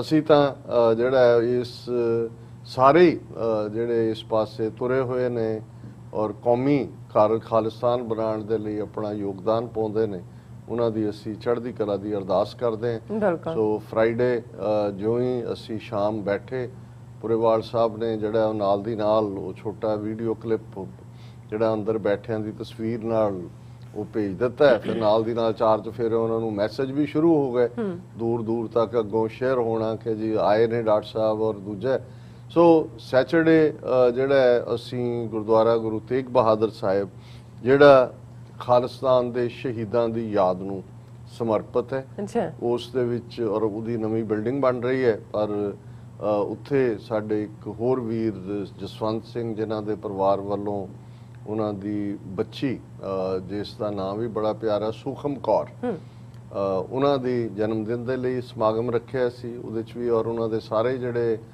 ਦਮਦਮੀ ਟਕਸਾਲ ਨਾਲ ਸੰਬੰਧਿਤ ਬਹੁਤ ਸਾਰੇ ਜਿਹੜੇ ਉੱਥੇ ਕੀਰਤਨੀਏ ਨੇ, ਸੇਵਾਦਾਰ ਨੇ, ਉਹ ਸਾਡੇ TV 84 ਨੂੰ ਪਿਆਰ ਕਰਦੇ ਨੇ। ਉਹ ਵਕਤ ਨਿੱਜੀ ਵੀ ਚਾਹੁੰਦੇ ਸੀ, ਮੈਂ ਉਹਨਾਂ ਦੇ ਨਾਲ ਜ਼ਿਆਦਤੀ ਕੀਤੀ, ਪਿੱਛੋਂ ਉਹਨਾਂ ਨੇ ਸ਼ਿਕਾਇਤ ਵੀ ਕੀਤੀ ਹੈ। ਪਰ ਮੈਂ ਟੈਲੀਫੋਨ ਤੇ ਰਾਬਤਾ ਵੀ ਕਰਾਂਗਾ ਕਿਉਂਕਿ ਉਹਨਾਂ ਸੀਮਤ ਸਮਾਂ ਹੁੰਦਾ ਔਰ ਸਾਰੇ ਪਾਸੇ ਜਿਨ੍ਹਾਂ ਦੇ ਨਾਲ ਤੁਸੀਂ ਵਕਤ ਦਿੱਤਾ ਹੁੰਦਾ ਹੈ, ਮੈਨੂੰ ਇਹ ਵੀ ਖਬਤ ਹੁੰਦਾ ਹੈ ਕਿ ਮੈਂ ਲੇਟ ਨਾ ਹੋਵਾਂ ਜਿਹਦੇ ਨਾਲ ਜੋ ਕਮਿਟਮੈਂਟ ਹੈ। ਪਰ ਉੱਥੋਂ ਨਿਕਲਦੇ ਆ ਅਸੀਂ ਜਿਹੜਾ ਹੈ ਉਹ ਲਗਭਗ ਅੱਧੇ ਘੰਟੇ ਦਾ ਉਦੋਂ 9/11 ਸੀ ਔਰ 9/11 ਦੇ ਉੱਤੇ ਨਿਊਯਾਰਕ 'ਚ ਤਾਂ ਪ੍ਰੈਜ਼ੀਡੈਂਟ ਬਾਈਡਨ ਔਰ ਉਹਨਾਂ ਦੀ ਜਿਲ ਬਾਈਡਨ, ਉਹਨਾਂ ਫਸਟ ਲੇਡੀ, ਉਹ ਆਪਣੇ ਜਿਹੜੇ ਨੇ ਉਹ ਟ੍ਰਿਬਿਊਟ ਦੇ ਰਹੇ ਸੀ ਅਮਰੀਕਾ ਭਰ 'ਚ। ਅਸੀਂ ਉੱਥੇ ਸਿੱਖ ਸੰਗਤ ਦੇ ਨਾਲ ਉਹਨਾਂ ਸਾਂਝਾਂ ਨੂੰ ਸਾਂਝਾ ਕੀਤਾ ਕਿ ਭਾਈ ਇਹ ਹਿਊਮਨ ਹਿਸਟਰੀ ਦੀ ਬੇਸ਼ੱਕ ਵੱਡੀ ਟ੍ਰੈਜਡੀ ਹੈ ਪਰ ਅਸੀਂ ਕਿੱਥੇ ਕਾਏ ਹਾਂ ਇਹਨਾਂ 20 ਸਾਲਾਂ 'ਚ। ਔਰ ਅੱਜ ਅਸੀਂ ਇੱਕ ਸੈਗਮੈਂਟ ਦੇ ਵਿੱਚ ਇਸ ਬਾਰੇ ਵੀ ਵੇਰਵੇ ਨਾਲ ਗੱਲ ਕਰਾਂਗੇ।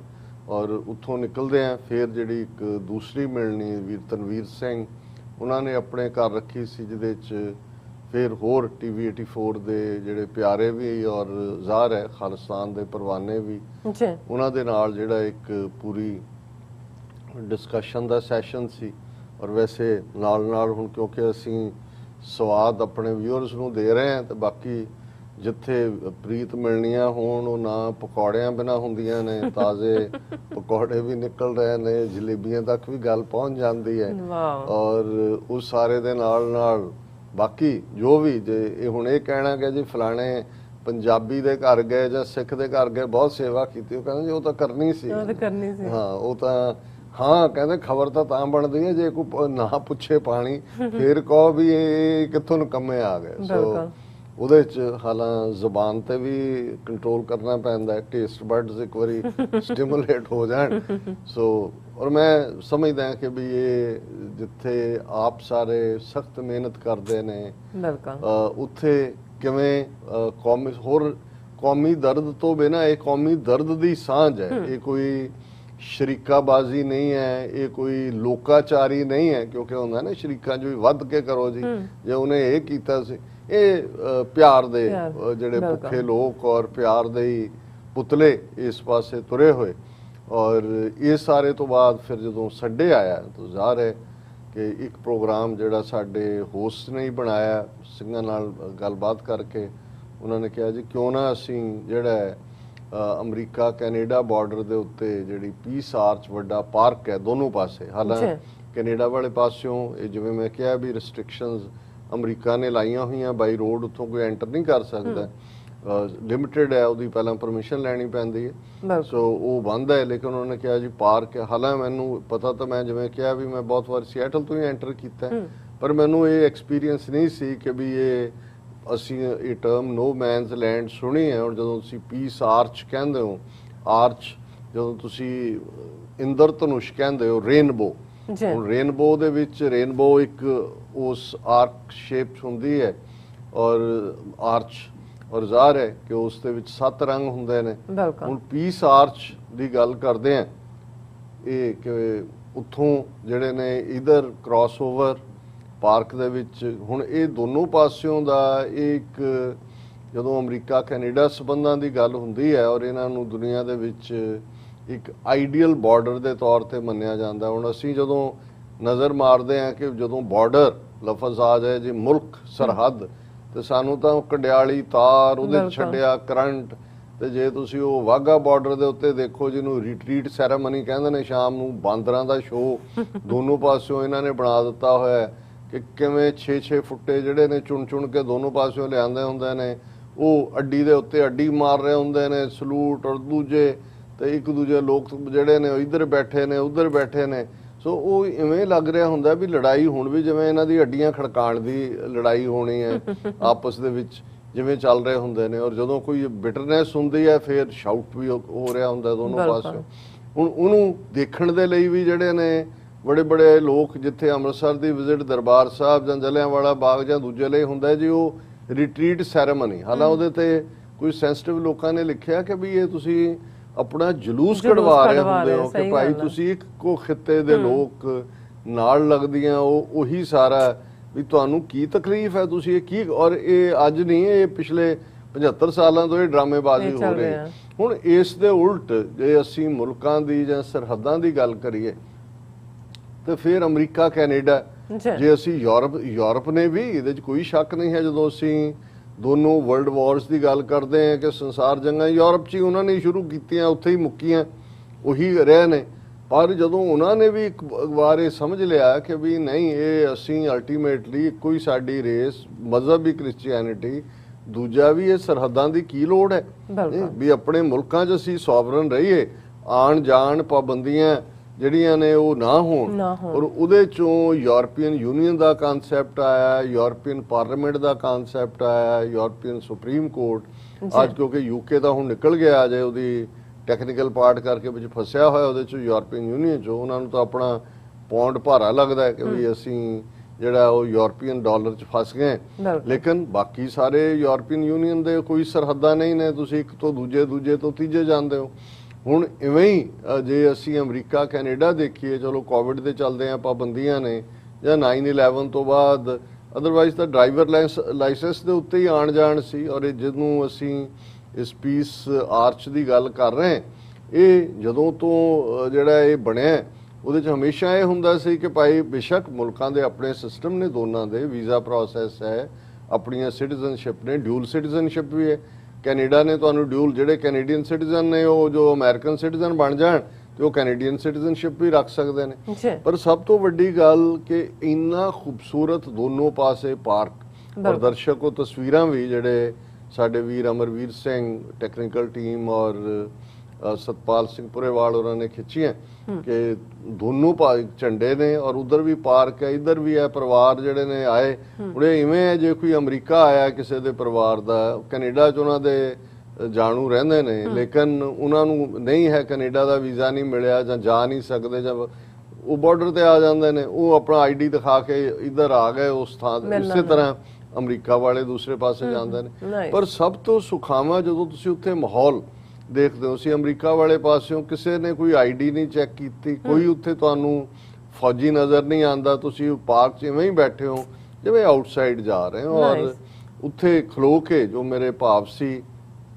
ਇੱਕ ਬਰੀਫ 4-4.5 ਮਿੰਟ ਦਾ ਮੈਸੇਜ ਵੀ ਅਸੀਂ ਕੌਮ ਦੇ ਨਾਂ ਦਿੱਤਾ ਔਰ ਉਹ ਕਾਫੀ ਜਿਹੜਾ ਹਾਂ ਉਸ ਦੀ ਸਰਾਹਨਾ ਵੀ ਹੋਈ ਹੈ। ਕਿਉਂਕਿ ਮੇਰੇ ਹਾਲਾਂ ਅਮਰੀਕਾ, ਕੈਨੇਡਾ ਪਿਛਲੇ 35 ਸਾਲ ਤੋਂ ਸਾਡੇ ਸਬੰਧ ਦੋਨਾਂ ਥਾਵਾਂ ਤੇ ਆਉਣ ਜਾਣ ਨਾਲ ਹੈ। ਪਰ ਕੁਝ ਚੀਜ਼ਾਂ ਜਿਵੇਂ ਜਦੋਂ ਤੁਸੀਂ ਬੇਸ਼ੱਕ ਹਰ ਗੁਰਦੁਆਰਾ ਸਾਹਿਬ ਦੇ ਵਿੱਚ ਗੁਰੂ ਗ੍ਰੰਥ ਸਾਹਿਬ ਨੇ, ਉਹ ਅਮਰੀਕਾ ਹੋਏ, ਦੁਨੀਆ 'ਚ ਕਿਤੇ ਵੀ ਹੋਏ, ਜਾਂ ਦਰਬਾਰ ਸਾਹਿਬ ਦੇ ਅੰਦਰ ਵੀ ਉਹੀ ਗੁਰੂ ਗ੍ਰੰਥ ਸਾਹਿਬ ਹੈ, ਹਰ ਇਤਿਹਾਸਕ ਗੁਰਦੁਆਰੇ। ਪਰ ਕੁਝ ਜਿਹੜੇ ਤੁਹਾਡੇ ਪਲ ਨੇ, ਔਰ ਇਹ ਜਿਹੜੇ ਲੋਕ ਥੋੜੇ ਬਹੁਤ ਰੂਹਾਨੀ ਐਕਸਪੀਰੀਅੰਸ ਰੱਖਦੇ ਨੇ, ਤਜਰਬਾ ਰੱਖਦੇ ਨੇ, ਜਾਂ ਰੂਹਾਨੀ ਅਹਿਸਾਸ ਰੱਖਦੇ ਨੇ, ਤੁਸੀਂ ਮਹਿਸੂਸ ਕਰ ਸਕਦੇ ਹੋ ਕਿ ਜਦੋਂ ਤੁਸੀਂ ਸੁਲਤਾਨਪੁਰ ਲੋਧੀ ਦੀ ਧਰਤੀ ਦੇ ਉੱਤੇ ਜਾਂਦੇ ਹੋ, ਤੁਸੀਂ ਗੁਰਦੁਆਰਾ ਬੇਰ ਸਾਹਿਬ ਦੇ ਬਾਹਰ ਖਲੋਤੇ ਹੋ, ਔਰ ਤੁਸੀਂ ਜਿਹੜਾ ਉਹ ਮੋਦੀ ਖਾਨਾ ਜਿੱਥੇ ਗੁਰੂ ਨਾਨਕ ਸਾਹਿਬ ਦਾ ਸੀ, ਉਸ ਗੁਰਦੁਆਰਾ ਸਾਹਿਬ, ਤੁਹਾਨੂੰ 5 ਸਦੀਆਂ ਸਿਮਟ ਕੇ ਜਿਹੜੀਆਂ ਨੇ ਤੁਹਾਡੀਆਂ ਯਾਦਾਂ 'ਚ ਆ ਜਾਂਦੀਆਂ ਨੇ। ਤੁਸੀਂ ਮਹਿਸੂਸ ਕਰਦੇ ਹੋ ਕਿ ਇੱਥੇ ਕਦੇ ਗੁਰੂ ਨਾਨਕ ਸਾਹਿਬ ਆਪਣੇ ਇਹਨਾਂ ਕਦਮਾਂ ਦੇ ਮੁਬਾਰਕ ਕਦਮਾਂ ਨਾਲ ਕਿੱਧਰ ਜਿਹੜੇ ਉਹ ਵਿਚਰਦੇ ਸੀ, ਇੱਥੇ ਉਹਨਾਂ ਦਾ ਪਰਿਵਾਰ ਸੀ, ਇੱਥੇ ਉਹਨਾਂ ਦੇ ਬੱਚੇ ਹੋਏ, ਇੱਥੇ ਹੀ ਉਹਨਾਂ ਨੇ ਤੇਰਾ ਕੀਤਾ। ਇਹੀ ਅਨੁਭਵ ਮਾਛੀਵਾੜਾ, ਮੈਂ ਅਕਸਰ ਜਿਹੜਾ ਜਲੰਧਰੋਂ ਮਾਛੀਵਾੜਾ ਜਾਣ ਦਾ ਅਨੁਭਵ, ਤੁਸੀਂ ਜੋ ਉਹਨਾਂ ਜਿੱਥੇ ਗੁਰੂ ਕਲਗੀਧਰ ਪਾਤਸ਼ਾਹ ਆਪਣਾ ਸਿਰ ਜਿਹੜਾ ਉਹ ਉਸ ਨੂੰ ਖੂਹ ਦੀ ਟਿੰਡ ਨੂੰ ਸਰਾਣਾ ਬਣਾਉਂਦੇ ਨੇ ਤੇ ਮਿੱਤਰ ਪਿਆਰਿਆਂ ਨੂੰ ਹਾਲ ਮੁਰੀਦਾਂ ਦਾ ਕਹਿਣਾ, ਉਹ ਮਾਹੌਲ ਉਹੀ ਖੇਤ ਤੋਂ ਤੁਸੀਂ ਮਹਿਸੂਸ ਕਰਦੇ ਹੋ। ਤੁਹਾਨੂੰ ਸਾਰੀ ਫਿਜ਼ਾ ਦੇ ਵਿੱਚ ਉਹ ਮਹਿਸੂਸ ਹੁੰਦਾ ਹੈ। ਜੀ। ਸੋ ਇਹ ਜਿਹੜੇ ਅਨੁਭਵ ਨੇ, ਇਹ ਤਾਂ ਮੈਂ ਉਹਨਾਂ ਰੂਹਾਨੀਅਤ ਪਲਾਂ ਦੀ ਗੱਲ ਕੀਤੀ ਜਿੱਥੇ ਉਹ ਇਹੀ ਅਨੁਭਵ ਤੁਸੀਂ ਅਨੰਦਪੁਰ ਸਾਹਿਬ ਜਾ ਕੇ ਕਿਵੇਂ ਅਨੰਦਪੁਰ ਦੇ ਉਹਨਾਂ 3 ਸਦੀਆਂ ਦੇ ਆਨੰਦ ਤੋਂ ਆਪਣੇ ਆਪ ਨੂੰ ਵਿਰਵਾ ਕਰ ਸਕਦੇ ਹੋ। ਬਿਲਕੁਲ। ਗੁਰੂ ਗ੍ਰੰਥ ਸਾਹਿਬ ਉਹੀ ਨੇ, ਤੁਸੀਂ ਉਹੀ ਪ੍ਰੋਸੈਸ ਕਰੋਗੇ, ਮੱਥਾ ਟੇਕੋਗੇ ਦੂਸਰਾ, ਲੇਕਿਨ ਤੁਸੀਂ ਉਸ ਅਨੁਭਵ ਨੂੰ ਕਰਦੇ ਹੋ। ਸੋ ਬੇਸ਼ੱਕ ਇਹ ਪੀਸ ਆਰਚ ਵਾਲਾ ਕੋਈ ਜਿਹੜਾ ਇਸ ਕਿਸਮ ਦਾ ਰੂਹਾਨੀ ਤਾਂ ਨਹੀਂ ਸੀ, ਲੇਕਿਨ ਇੱਕਦਮ ਜਿਹੜੇ ਖਿਆਲ ਆਏ ਮੈਨੂੰ, ਇਹ ਆਇਆ ਮੈਂ ਕਿਹਾ ਵੀ ਜਦੋਂ ਭਾਰਤ ਪਾਕਿਸਤਾਨ ਤਕਸੀਮ ਹੋ ਰਿਹਾ ਸੀ ਸਬ ਕੰਟੀਨੈਂਟ, ਔਰ ਕਾਇਦੇ ਆਜ਼ਮ ਮੁਹੰਮਦ ਅਲੀ ਜਿਨਾ ਜਿਹੜੇ ਪਾਕਿਸਤਾਨ ਦੇ ਬਾਨੀ ਨੇ, ਹੁਣ ਉਹਨਾਂ ਦੇ ਦਿਲੋਂ ਦਿਮਾਗ ਜਿੱਥੇ ਉਹਨਾਂ ਨੇ ਆਪਣੇ ਲੋਕਾਂ ਦੇ ਲਈ ਸੋਵਰਨਿਟੀ, ਤਾਂ ਕਿ ਉਹੀ ਕੁਛ ਨਾ ਹੋਏ ਅੰਗਰੇਜ਼ ਜਦੋਂ ਚਲੇ ਜਾਣਗੇ ਕਿ ਜੋ ਕੁਝ 1492 ਚ ਸਪੈਨਿਸ਼ ਇਨਕੁਇਜ਼ੀਸ਼ਨ ਦੇ ਵਿੱਚ ਹੋਇਆ ਕਿ ਕਿੰਨਾ ਵੱਡਾ ਜੈਨੋਸਾਈਡ ਕਤਲੇਆਮ ਹੋਇਆ ਕਿ ਵੀ ਇਹ ਹਿੰਦੂ ਮੈਜੋਰਿਟੀ ਕੀ ਕਰੇਗੀ। ਪਰ ਨਾਲ ਦੀ ਨਾਲ ਜਿਹੜੀ ਹੋਪ ਸੀ ਕਿ ਇਹ ਜਿਹੜੇ ਦੋਵੇਂ ਮੁਲਕ ਬਣੇ ਨੇ ਇਹਨਾਂ ਦੀ ਰਿਲੇਸ਼ਨਸ਼ਿਪ ਇਵੇਂ ਹੀ ਹੋਏਗੀ ਜਾਂ ਹੋਣੀ ਚਾਹੀਦੀ ਹੈ ਜਿਵੇਂ ਅਮਰੀਕਾ ਕੈਨੇਡਾ ਦੀ ਹੈ। ਸੋ ਇਹਦਾ ਮਤਲਬ ਹੈ ਕਿ ਜਿਹੜਾ ਅਨੁਭਵ ਮੈਂ 75 ਸਾਲ ਬਾਅਦ ਜਾ ਕੇ ਉੱਥੇ ਕਰਦਾ, 75 ਸਾਲ ਪਹਿਲਾਂ ਵੀ ਉਹਨਾਂ ਨੂੰ ਇਸ ਗੱਲ ਦਾ ਪਤਾ ਸੀ ਕਿ ਅਮਰੀਕਾ ਕੈਨੇਡਾ ਕਿਸ ਕਿਸਮ ਦਾ ਰਿਲੇਸ਼ਨਸ਼ਿਪ ਚ ਹੈ, ਕਿਸ ਕਿਸਮ ਦੀਆਂ ਇਹ ਪੀਸ ਆਰਚਿਸ ਨੇ, ਇਹ ਰੇਨਬੋ ਆਫ ਲਵ ਹੈ, ਔਰ ਉਹ ਤੁਸੀਂ ਉੱਥੇ ਅਨੁਭਵ ਕਰਦੇ ਹੋ। ਤੁਹਾਨੂੰ ਲੱਗਦਾ ਹੀ ਨਹੀਂ ਕਿ ਤੁਸੀਂ ਝੰਡੇ ਲੱਗੇ ਹੋਏ ਨੇ, ਇੱਧਰ ਅਮਰੀਕਾ ਦਾ ਇੱਧਰ ਕੈਨੇਡਾ ਦਾ, ਦੋਵੇਂ ਪਾਸੇ ਪਾਰਕ ਨੇ। ਔਰ ਮੈਂ ਜਿੱਥੇ ਉਹਨਾਂ ਪਲਾਂ ਨੂੰ ਯਾਦ ਕੀਤਾ ਕਿਉਂਕਿ ਕੁਦਰਤੀ 11 ਸਤੰਬਰ ਦਾ ਦਿਨ ਹੀ ਹੈ ਜਿਸ ਦਿਨ ਯੌਮੇ ਵਫਾਤ ਵੀ ਹੈ ਕਾਇਦੇ ਆਜ਼ਮ ਮੁਹੰਮਦ ਅਲੀ ਜਿਨਾ ਦੀ। 11 ਸਤੰਬਰ 1948 ਨੂੰ ਉਹ ਇਸ ਦੁਨੀਆ ਤੋਂ ਰੁਖਸਤ ਹੋਏ। ਔਰ ਇੱਕ ਤਾਂ ਇੱਕਦਮ ਇਹ ਖਿਆਲ ਆਇਆ, ਫਿਰ ਤੁਸੀਂ ਆਪਣਾ ਮੁਸਤਕਬਲ ਦੇਖਦੇ ਹੋ, ਭਵਿੱਖ ਦਾ ਖਾਲਿਸਤਾਨ। ਜ਼ਾਹਰ ਹੈ ਥਾਟ ਇਹੀ ਸੀ ਕਿ ਜੇ ਰੱਬ ਦੀ ਰਹਿਮਤ ਹੋਈ, ਅਸੀਂ ਦਰਿਆਏ ਜਮਨਾ ਤੋਂ ਵਾਘਾ ਤੱਕ ਆਪਣਾ ਆਜ਼ਾਦ ਸੋਵਰਨ ਮੁਲਕ ਖਾਲਿਸਤਾਨ ਲਿਬਰੇਟ ਕਰਵਾਇਆ, ਤੇ ਫਿਰ ਸਾਡੇ ਰਿਸ਼ਤੇ ਪਾਕਿਸਤਾਨ ਨਾਲ ਇਵੇਂ ਹੀ ਹੋਣਗੇ ਜਿਵੇਂ ਅਮਰੀਕਾ ਤੇ ਕੈਨੇਡਾ ਦੇ ਨੇ। ਇਹ ਵਾਘਾ ਬਾਰਡਰ ਤੇ ਅੱਡੀ ਨਾਲ ਅੱਡੀ ਨਹੀਂ ਖੜਕਾਉਣ ਵਾਲਾ ਕੰਮ ਹੋਏਗਾ। ਇੱਥੇ ਇਹਨਾਂ ਨੇ ਤਾਂ ਫੁੱਲ ਬੂਟੇ ਦੂਜੇ ਲਾਏ ਨੇ, ਅਸੀਂ ਤਾਂ ਅੰਬ, ਜਾਮਣੂ, ਤੂਤਾਂ ਔਰ ਲੁਕਾਟ ਇਹ ਸਾਰੇ ਲਾਵਾਂਗੇ ਕਿ ਭਾਈ ਹਾਂ ਜਾਮਣੂ, ਬਿਲਕੁਲ ਬਿਲਕੁਲ, ਕਿ ਭਾਈ ਲੋ ਨਾਲੇ ਆਪਣੀ ਧਰਤੀ ਦੇ ਜਿਹੜੇ ਆ ਫਲ ਵੀ ਖਾਓ, ਬੈਠੋ। ਹਾਂ ਇੱਧਰ ਉੱਧਰ ਜਿਹੜੀਆਂ ਨੇ ਉਹ ਸਾਂਝਾਂ ਦੀ ਗੱਲ ਹੋਏ। ਸੋ ਬਾਕੀ ਤਾਂ ਚਲੋ ਰੱਬ ਦੇ ਹੱਥ ਵਸ ਹੁੰਦਾ ਵੀ ਇਹ ਕਿਸ ਰੁਖ ਦੇ ਵਿੱਚ ਇਹ ਸਾਰਾ ਕੁਝ ਵਾਪਰਦਾ ਹੈ।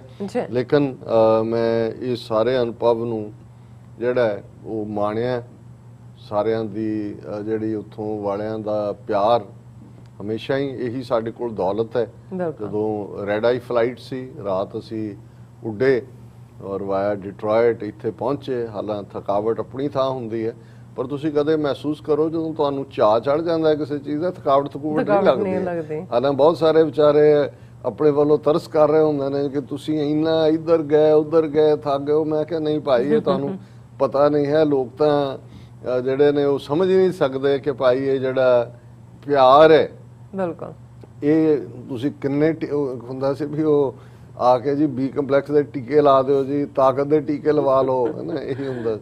ਮੈਂ ਕਿਹਾ ਵੀ ਪਿਆਰ ਤੋਂ ਵੱਡੀ ਕੋਈ ਤਾਕਤ ਨਹੀਂ ਹੈ, ਔਰ ਜਿੰਨੀ એનર્ਜੀ ਤੁਹਾਨੂੰ ਇਹ ਪਿਆਰ ਮਿਲਣੀਆਂ ਦਿੰਦੀਆਂ ਨੇ, ਪਿਆਰਿਆਂ ਦਾ ਪਿਆਰ ਦਿੰਦਾ ਦੁਨੀਆ।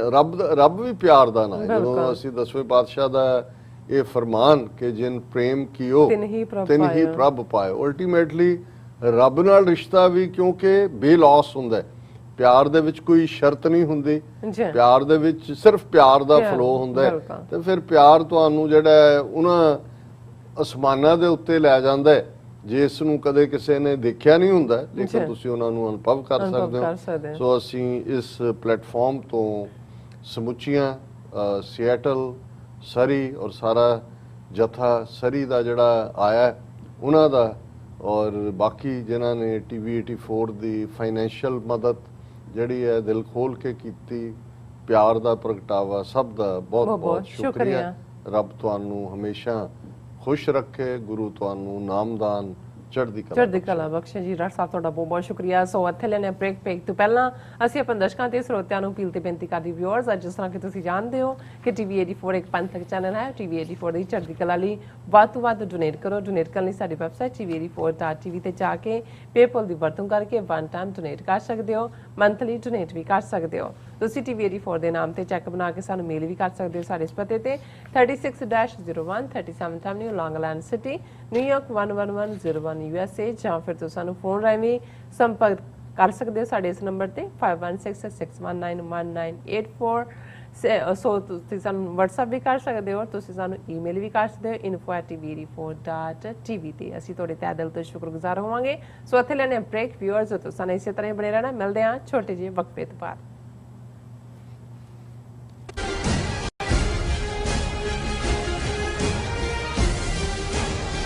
ਪੰਜਾਬ ਇੰਡੀਪੈਂਡੈਂਸ ਰੈਫਰੈਂਡਮ ਦੀਆਂ ਵੋਟਾਂ 31 ਅਕਤੂਬਰ ਨੂੰ ਲੰਡਨ ਤੋਂ ਪੈਣੀਆਂ ਸ਼ੁਰੂ ਹੋਣਗੀਆਂ।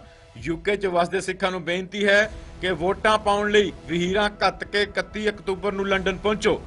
ਪੋਲਿੰਗ ਬੂਥਾਂ ਦੀਆਂ ਲੋਕੇਸ਼ਨ ਅਤੇ ਹੋਰ ਸ਼ਹਿਰਾਂ ਵਿੱਚ ਵੋਟਾਂ ਦੀਆਂ ਤਰੀਕਾਂ ਜਾਣਨ ਲਈ ਕਾਲ ਕਰ ਸਕਦੇ ਹੋ 07538089986 ਜਾਂ ਲੌਗਇਨ ਕਰ ਸਕਦੇ ਹੋ London #4 khalistan.uk london4khalistan.uk।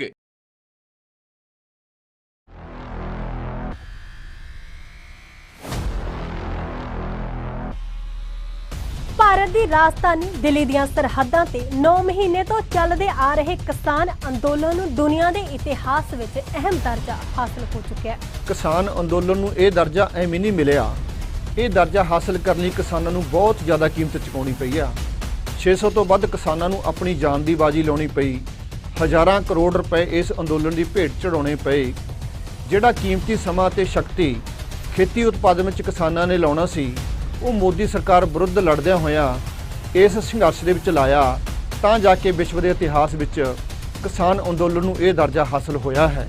ਅੰਦੋਲਨ ਵਿੱਚ ਜਾਨਾਂ ਵਾਰਨ ਵਾਲੇ ਕਿਸਾਨ ਯੋਧਿਆਂ ਦੇ ਜੀਵਨ ਬਾਰੇ voice of Khalsa production group ਵੱਲੋਂ ਇੱਕ ਲੜੀਵਾਰ ਕਿਸਾਨ ਯੋਧਿਆਂ ਦੀ ਦਾਸਤਾਨ ਦਾ ਪ੍ਰਸਾਰਣ 1 ਸਤੰਬਰ ਤੋਂ ਹੋਣ ਜਾ ਰਿਹਾ ਹੈ। ਇਹ ਪ੍ਰੋਗਰਾਮ ਵੇਖਣ ਲਈ ਤੁਸੀਂ voice of Khalsa news Facebook page ਤੇ voice of Khalsa TV YouTube ਦੇ ਨਾਲ ਜੁੜੇ ਰਹਿਣਾ। ਇਸ ਪ੍ਰੋਗਰਾਮ ਨੂੰ ਸਪਾਂਸਰ ਕਰਨ ਦੇ ਲਈ ਤੁਸੀਂ ਸਾਡੇ ਫੋਨ ਨੰਬਰ +1 917 225 2798 ਤੇ ਸੰਪਰਕ ਕਰ ਸਕਦੇ ਹੋ। ਦਰਸ਼ਕੋ, ਬ੍ਰੇਕ ਤੋਂ ਬਾਅਦ ਤੁਹਾਡਾ ਸਭ ਦਾ ਭਰਪੂਰ ਸਵਾਗਤ ਹੈ। ਸੋ ਵਿਊਅਰਸ, ਹੁਣ ਆਪਾਂ 9/11 ਦੀ ਜਿਹੜੀ 20ਵੀਂ ਦੁੱਖ ਯਾਦ ਹੈ ਉਸ ਬਾਰੇ ਆਪਾਂ ਗੱਲਬਾਤ ਕਰਨ ਜਾ ਰਹੇ ਹਾਂ। ਵਿਊਅਰਸ, ਜਿਸ ਤਰ੍ਹਾਂ ਕਿ ਤੁਸੀਂ ਜਾਣਦੇ ਹੋ ਕਿ 11 ਸਤੰਬਰ ਯਾਨੀ ਕਿ ਸ਼ਨੀਵਾਰ ਨੂੰ 9/11 ਦਹਿਸ਼ਤਗਰਦ ਹਮਲੇ ਦੀ ਜਿਹੜੀ 20ਵੀਂ ਜਿਹੜੀ ਹੈ ਦੁਖਦ ਐਨੀਵਰਸਰੀ ਸੀ। ਸੋ ਦੁਨੀਆ ਭਰ ਵਿੱਚ ਅਤੇ ਖਾਸ ਤੌਰ ਤੇ ਅਮਰੀਕਾ ਵਿੱਚ 9/11 ਦੀਆਂ ਦੁਖਦਾਈ ਘਟਨਾਵਾਂ ਵਿੱਚ ਮਾਰੇ ਗਏ ਬੇਗੁਨਾਹ ਲੋਕਾਂ ਨੂੰ ਸ਼ਰਧਾਂਜਲੀਆਂ ਜਿਹੜੀਆਂ ਭੇਟ ਕੀਤੀਆਂ ਗਈਆਂ। ਸੋ ਇਹਨਾਂ 20 ਵਰ੍ਹਿਆਂ ਵਿੱਚ ਦੁਨੀਆ ਵਿੱਚ ਬਹੁਤ ਕੁਝ ਜਿਹੜਾ ਹੈ ਉਹ ਬਦਲਿਆ। ਸੋ ਕਿ ਦੁਨੀਆ ਦੀਆਂ ਵੱਡੀਆਂ ਤਾਕਤਾਂ ਨੇ ਇਹਨਾਂ 20 ਵਰ੍ਹਿਆਂ ਵਿੱਚ ਕੋਈ ਹਾਂ ਪੱਖੀ ਜਿਹੜਾ ਹੈ ਉਹ ਸਬਕ ਸਿੱਖਿਆ ਹੈ। ਸੋ ਇਸ ਬਾਰੇ ਆਪਾਂ ਗੱਲਬਾਤ ਕਰਨ ਜਾ ਰਹੇ ਹਾਂ। ਸੋ ਅਸੀਂ ਚਾਹਾਂਗੇ ਕਿ ਤੁਸੀਂ ਇਸੇ ਤਰ੍ਹਾਂ ਹੀ ਬਣੇ ਰਹਿਣਾ। ਦੇਖਣ ਸੁਣਨੀਆਂ ਲਿਖਣ ਲਈ ਤੁਹਾਡਾ ਸਭ ਦਾ ਬਹੁਤ ਬਹੁਤ ਸ਼ੁਕਰੀਆ ਜੀ। ਡਾਕਟਰ ਸਾਹਿਬ, ਕੀ ਵਿਚਾਰਾਂ ਨੇ?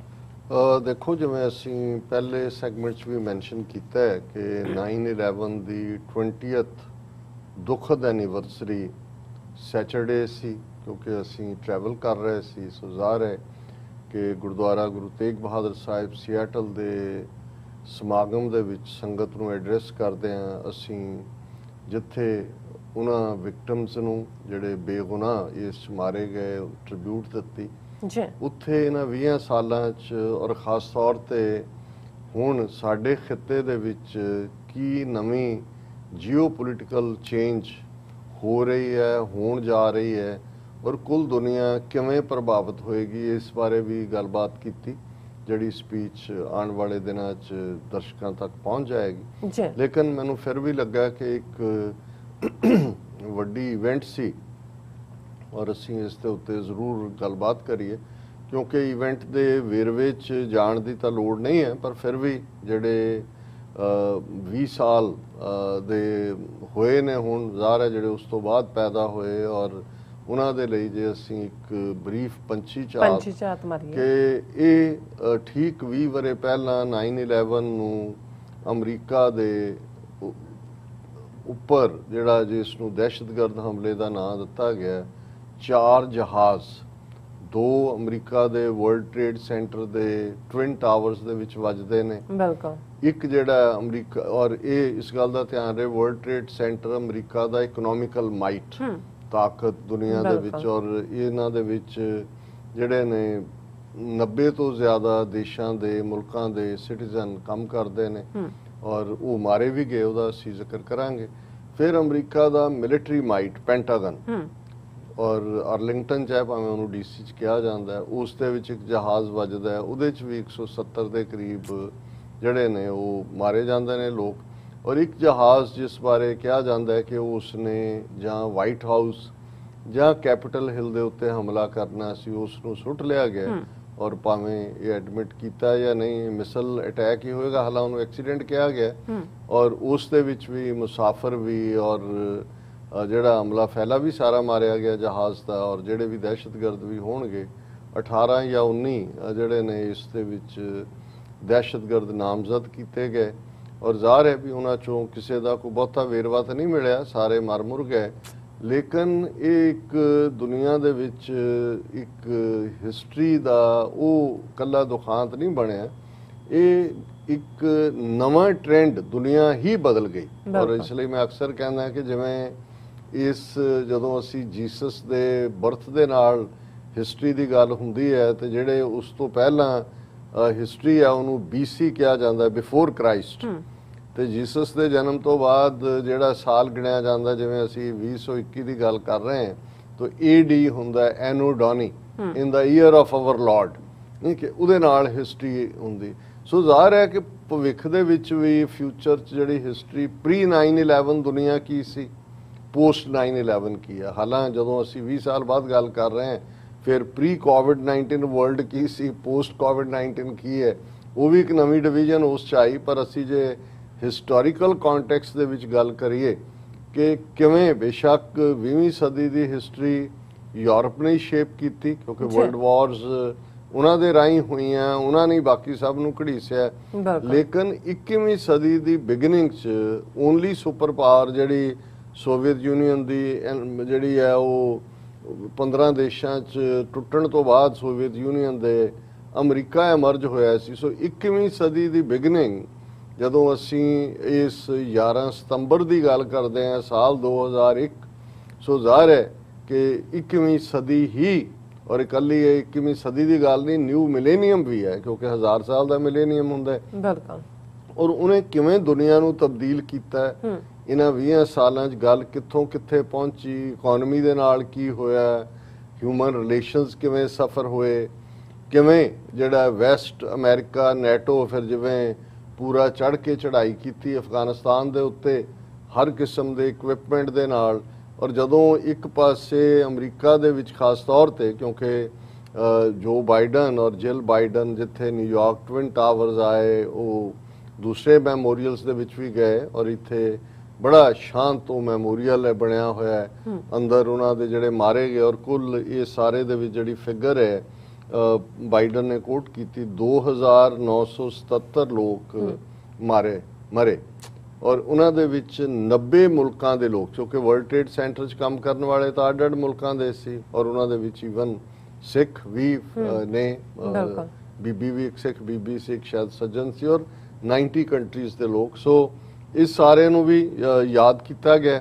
ਔਰ ਬਾਈਡਨ ਨੇ ਹਾਲਾਂਕਿ ਕੋਈ ਫਾਰਮਲ ਸਪੀਚ ਨਹੀਂ ਸੀ, ਵੀਡੀਓ ਰਿਕਾਰਡਿੰਗ ਸੀ ਮੈਸੇਜ ਦੀ, ਲੇਕਿਨ ਕਿਉਂਕਿ ਮੈਂ ਤਾਂ ਵਾਸ਼ਿੰਗਟਨ ਬੇਸ ਸੀ ਉਦੋਂ, ਤੁਸੀਂ ਉਹਨਾਂ ਸਾਰੀਆਂ ਘਟਨਾਵਾਂ ਨੂੰ ਰੀਕਲੈਕਟ ਕਰ ਸਕਦੇ ਹੋ ਕਿਵੇਂ ਕਿਸ ਕਿਸਮ ਦਾ ਉਹ ਮਾਹੌਲ ਸੀ, ਕਿਉਂਕਿ ਜਹਾਜ਼ ਦੇ ਵੱਜਣ ਨਾਲ ਬਿਲਡਿੰਗ ਦਾ ਡਿੱਗਣਾ। ਇਸ ਗੱਲ ਦਾ ਧਿਆਨ ਰਹੇ ਕਿ ਜਹਾਜ਼ ਜਿਹੜੇ ਨੇ ਕੋਈ ਵੈਸਟ ਕੋਸਟ ਜਾ ਰਿਹਾ ਸੀ, ਜਿਹੜੇ ਭਰੇ ਹੋਏ ਸੀ ਫਿਊਲ ਦੇ ਨਾਲ, ਔਰ ਜਿਹੜੀ ਫਿਊਲ ਹੈ, ਔਰ ਜਦੋਂ ਟਵਿਨ ਟਾਵਰਸ ਦੀ ਗੱਲ ਹੋ ਰਹੀ ਸੀ ਕਿ ਵੀ ਜਿਵੇਂ ਉਹਦੀ ਇੰਨੀ ਪਾਵਰ ਬਣ ਗਈ ਕਿ ਈਵਨ ਇਹ ਵੀ ਕੋਈ ਇਮੇਜਿਨ ਨਹੀਂ ਸੀ ਕਰ ਸਕਦਾ ਵੀ ਸਭ ਕੁਝ ਮੈਲਟ ਹੋ ਕੇ ਡਿੱਗ ਰਿਹਾ ਹੈ, ਕਿ ਵੀ ਜੇ 100 TNT ਟਰਾਈ ਨਾਈਟ੍ਰੋਟੋਲਵੀਨ ਦੇ ਜਿਹੜੇ ਨੇ ਉਹ ਬੰਬ ਸੁੱਟੇ ਜਾਂਦੇ ਤੇ ਇੰਨੀ ਫਾਇਰ ਜਾਂ એનર્ਜੀ ਨਹੀਂ ਸੀ ਪੈਦਾ ਹੋ ਸਕਦੀ, ਜਿਹਨੇ ਫਿਰ ਸਭ ਇੱਕ ਨੂੰ ਮੈਲਟ ਕੀਤਾ ਜਿੰਨੀ ਕਿ ਉਹਨਾਂ ਨੇ ਕੀਤੀ, ਕਿਉਂਕਿ ਫਿਊਲ। ਸੋ ਇੱਕ ਪਾਸੇ ਤਾਂ ਇਹ ਅੱਡ ਲੋਕਾਂ ਦਾ ਕੰਮ ਹੋਏਗਾ ਕਿ ਉਹ ਦੇਖਣ ਵੀ ਇਹ ਇਹਦੀ ਪਲੈਨਿੰਗ ਕੀ ਸੀ ਔਰ ਕੀ ਇਹਦੇ ਬਿਹਾਈਂਡ ਪੋਲੀਟੀਕਲੀ ਭਾਵੇਂ ਉਹਦੀ ਜ਼ਿੰਮੇਵਾਰੀ ਅਲ ਕਾਇਦਾ ਦੇ ਜ਼ਿੰਮੇ ਆਈ ਔਰ ਉਸਾਮਾ ਔਰ ਉਸ ਤੋਂ ਬਾਅਦ ਅਫਗਾਨਿਸਤਾਨ ਦੀ ਤਬਾਹੀ ਔਰ ਉਸ ਸਾਰੇ ਨੂੰ ਜਦੋਂ ਦੇਖ ਰਹੇ ਹਾਂ ਵੀ ਇੱਧਰ ਜਦੋਂ ਸ਼ਰਧਾ ਦੇ ਫੁੱਲ ਪਿੱਟ ਕੀਤੇ ਜਾ ਰਹੇ ਸੀ 20ਵੀਂ ਐਨੀਵਰਸਰੀ ਤੇ ਉਸ ਤੋਂ ਠੀਕ ਪਹਿਲਾਂ 30 ਅਗਸਤ ਤੱਕ ਅਮਰੀਕਨ ਫੌਜ ਔਰ ਨੈਟੋ ਫੌਜ ਉੱਥੋਂ ਵਾਪਸ ਨਿਕਲ ਚੁੱਕੀ ਹੈ।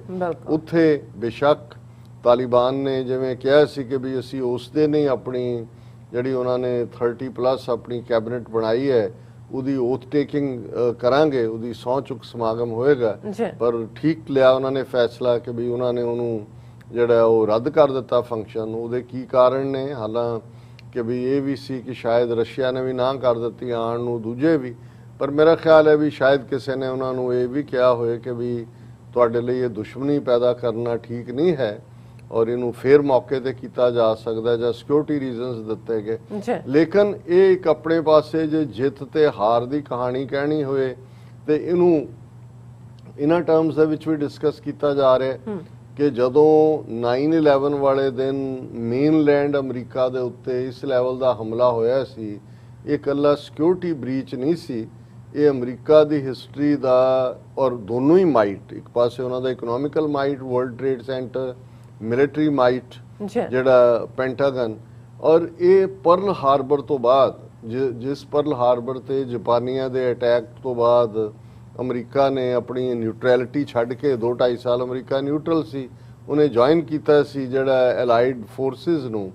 ਇੱਥੇ ਤਾਂ ਅਮਰੀਕਾ ਦਾ ਹੀ ਹਮਲਾ ਸੀ, ਕੋਈ ਹੋਰ ਕਰਨ ਵਾਲਾ ਨਹੀਂ ਸੀ। 18-19 ਜਿਹੜੇ ਦਹਿਸ਼ਤਗਰਦ ਸੀ ਉਹ ਮਾਰੇ ਗਏ ਔਰ ਵਾਰ ਅਗੇਂਸਟ ਟੈਰਰ, ਔਰ ਇੱਕ ਨਵੀਂ ਟਰਮ ਜਿਹੜੀ ਹੁਣ 20 ਸਾਲ ਬਾਅਦ ਤੁਹਾਨੂੰ ਨਜ਼ਰ ਨਹੀਂ ਆਉਂਦੀ, ਕਿਉਂਕਿ ਸੈਕੰਡ ਵਰਲਡ ਵਾਰ ਤੋਂ ਬਾਅਦ ਜਦੋਂ ਰਾਈਵਲਰੀ ਸੋਵੀਅਤ ਯੂਨੀਅਨ ਨਾਲ ਹੈ ਤੇ ਫਿਰ ਕਮਿਊਨਿਜ਼ਮ ਜਿਹੜਾ ਉਹ ਸਭ ਤੋਂ ਵੱਡਾ ਦੁਸ਼ਮਣ ਐਲਾਨਿਆ ਗਿਆ ਸੀ। ਔਰ ਜ਼ਾਹਰ ਹੈ ਕਿ ਕਮਿਊਨਿਜ਼ਮ ਦੇ ਉੱਤੇ ਤਾਂ ਫਿਰ ਅਮਰੀਕਾ 'ਚ ਜਿਹਨੂੰ ਮੈਕਾਰਥੀਜ਼ਮ ਕਹਿੰਦੇ ਨੇ, ਇੱਕ ਸੈਨੇਟਰ ਸੀ ਮੈਕਾਰਥੀ, ਕਿਵੇਂ ਹੰਟ ਕੀਤੀ ਗਈ ਅਮਰੀਕਾ 'ਚੋਂ ਹਾਲੀਵੁੱਡ ਦੇ ਜਿਹੜੇ ਨੇ ਐਕਟਰ ਹੋਣ, ਬੜੇ ਬੜੇ ਕ੍ਰੀਏਟਿਵ ਲੋਕ ਦੂਜੇ ਸਭ ਜੇਲ੍ਹਾਂ 'ਚ ਰੱਖ ਦਿੱਤੇ ਸੀ ਕਿ ਵੀ ਇਹ ਜਿਹੜੇ ਨੇ ਇਹ ਕਮਿਊਨਿਸਟ ਨੇ। ਸੋ ਉਹ ਜਿਹੜਾ ਐਂਟਾਈ ਕਮਿਊਨਿਜ਼ਮ ਜਿਹੜਾ ਜਿਹਦੀ ਪੀਕ ਮੈਕਾਰਥੀਜ਼ਮ ਸੀ ਉਹ ਤਾਂ ਖਤਮ ਹੋਈ ਸੋਵੀਅਤ ਯੂਨੀਅਨ ਦੇ ਕਲੈਪਸ ਹੋਣ ਨਾਲ, ਔਰ ਉਸ ਤੋਂ ਬਾਅਦ ਹੌਲੀ ਹੌਲੀ ਇਸਲਾਮੋਫੋਬੀਆ ਜਾਂ ਦੂਸਰੇ ਦੀ ਲਾਈਨ ਤਾਂ ਚੱਲ ਰਹੀ ਸੀ, ਪਰ 9/11 ਤੋਂ ਬਾਅਦ ਇੱਕ ਨਵੀਂ ਟਰਮ ਜਿਹੜੀ ਸੀ ਔਰ ਜੂਨੀਅਰ ਬੁਸ਼ ਜਿਹੜੇ ਪ੍ਰੈਜ਼ੀਡੈਂਟ ਸੀ ਉਹਨਾਂ ਨੇ ਕਿਹਾ ਕਿ ਜੀ ਨਾਓ ਕ੍ਰੂਸੇਡ ਅਗੇਂਸਟ ਟੈਰਰਿਜ਼ਮ। ਹੁਣ ਜ਼ਾਹਰ ਹੈ ਕ੍ਰੂਸੇਡ ਜਾ ਕੇ ਕ੍ਰਿਸਚੀਅਨ ਕ੍ਰੂਸੇਡਸ ਨਾਲ ਵੀ ਉਹ ਕਹਾਣੀ ਜੁੜਦੀ ਹੈ। ਸੋ ਇਹ ਇਨ ਏ ਵੇ ਵਾਰ ਅਗੇਂਸਟ ਇਸਲਾਮ ਵੀ ਬਣਦੀ ਚਲੀ ਗਈ, ਭਾਵੇਂ ਟਰਮ ਰੈਡੀਕਲ ਇਸਲਾਮ ਕਹੀ ਗਈ, ਹੰਟਿੰਗਟਨ ਦੀ ਥਿਉਰੀ ਨੂੰ ਪ੍ਰਮੋਟ ਕੀਤਾ ਗਿਆ, ਕਲੈਸ਼ ਆਫ ਸਿਵਲਾਈਜੇਸ਼ਨਸ, ਕਿ ਜੀ ਇਹ ਜਿਵੇਂ ਸਾਡੀ ਜਿਹੜੀ ਸਿਵਲਾਈਜੇਸ਼ਨ ਹੈ, ਤਹਿਜ਼ੀਬ ਹੈ ਵੈਸਟ ਦੀ ਅਮਰੀਕਾ ਦੀ, ਇਹ ਡੈਮੋਕ੍ਰੇਸੀ ਹੈ, ਜਮਹੂਰੀਅਤ ਹੈ, ਔਰ ਇਹ ਜਿਹੜੀ ਇਸਲਾਮਿਕ ਸਟੋਨ ਏਜ ਵਾਲੇ ਔਰ ਉਸ ਕਿਸਮ ਦੀਆਂ ਗੱਲਾਂ ਕਰਦੇ ਨੇ। ਸੋ ਇਸ ਸਾਰੇ ਦੇ ਉੱਤੇ ਇੰਨੇ ਨੈਰੇਟਿਵ ਬਿਲਡ ਕੀਤੇ ਗਏ। ਅਫਗਾਨਿਸਤਾਨ ਜ਼ਾਹਰ ਹੈ ਕਿ ਵੀ ਬੇਸਿਕ ਜਿਹੜੀ ਥਾਂ ਸੀ ਜਿੱਥੇ ਲੜਾਈ ਲੜੀ ਗਈ, ਲੇਕਿਨ ਇਸ ਦੀਆਂ ਇੰਪਲੀਕੇਸ਼ਨਸ ਦੁਨੀਆ ਭਰ 'ਚ ਹੋਈਆਂ ਔਰ ਜਿਉਂ-ਜਿਉਂ ਇਹ ਨਫ਼ਰਤ ਫੈਲਦੀ ਚਲੀ ਗਈ, ਜਿਹੜੀਆਂ ਨੇ ਬੇਸ਼ੱਕ ਅਮਰੀਕਾ 'ਚ 9/11 ਤੋਂ ਬਾਅਦ ਕੋਈ ਵੱਡੀ ਦਹਿਸ਼ਤਗਰਦ ਘਟਨਾ ਤਾਂ ਨਹੀਂ ਹੋਈ, ਪਰ ਸ਼ੂਟਿੰਗਸ, ਹਮਲੇ ਔਰ ਇੰਗਲੈਂਡ ਦੇ ਵਿੱਚ, ਫਰਾਂਸ ਦੇ ਵਿੱਚ, ਯੂਰਪ ਦੇ ਬਾਕੀ ਮੁਲਕਾਂ ਤੇ, ਨਿਊਜ਼ੀਲੈਂਡ ਦੀ ਚਰਚ ਸਿਟੀ 'ਚ। ਸੋ ਇਹ ਯੂਰਪ ਵੀ ਔਰ ਅਮਰੀਕਾ ਵੀ ਵਲਨਰੇਬਲ ਬਣ ਗਿਆ ਜਿਸ ਨੂੰ ਇਸਲਾਮਿਕ ਦਹਿਸ਼ਤਗਰਦੀ ਦਾ ਨਾਂ ਇਹਨਾਂ ਵੱਲੋਂ ਹੀ ਦਿੱਤਾ ਗਿਆ ਸੀ, ਉਹਨਾਂ ਦੀ ਜ਼ਦ ਦੇ ਵਿੱਚ ਆਉਂਦੇ ਆ। ਸੋ 20 ਸਾਲ ਬਾਅਦ ਜੇ ਅਸੀਂ ਇਹਨਾਂ ਦੇ ਲੈਸਨਸ ਦੀ ਗੱਲ ਕਰਨੀ ਹੋਏ ਉਹ ਵੀ ਅਸੀਂ ਕਰਾਂਗੇ ਕਿ ਗੱਲ ਤਾਂ ਜਿੱਥੋਂ ਸ਼ੁਰੂ ਹੋਈ ਸੀ ਸ਼ਾਇਦ ਉਸ ਤੋਂ ਵੀ ਬਦਤਰ ਹਾਲਤ ਦੇ ਵਿੱਚ ਹੈ। ਨਫ਼ਰਤਾਂ ਵੀ ਉਸੇ ਤਰ੍ਹਾਂ ਕਾਇਮ ਨੇ। ਤਾਲਿਬਾਨ ਦੀ ਵਾਪਸੀ ਜਿਨ੍ਹਾਂ ਨੂੰ ਖੁਦ ਹੀ ਇਹਨਾਂ ਨੇ ਫੈਬਰੂਰੀ 2020 'ਚ ਡੀਲ ਬਣਾਈ, ਅਮਰੀਕਨ ਫੌਜ, ਨੈਟੋ ਫੌਜ ਵਾਪਸ ਆਈ।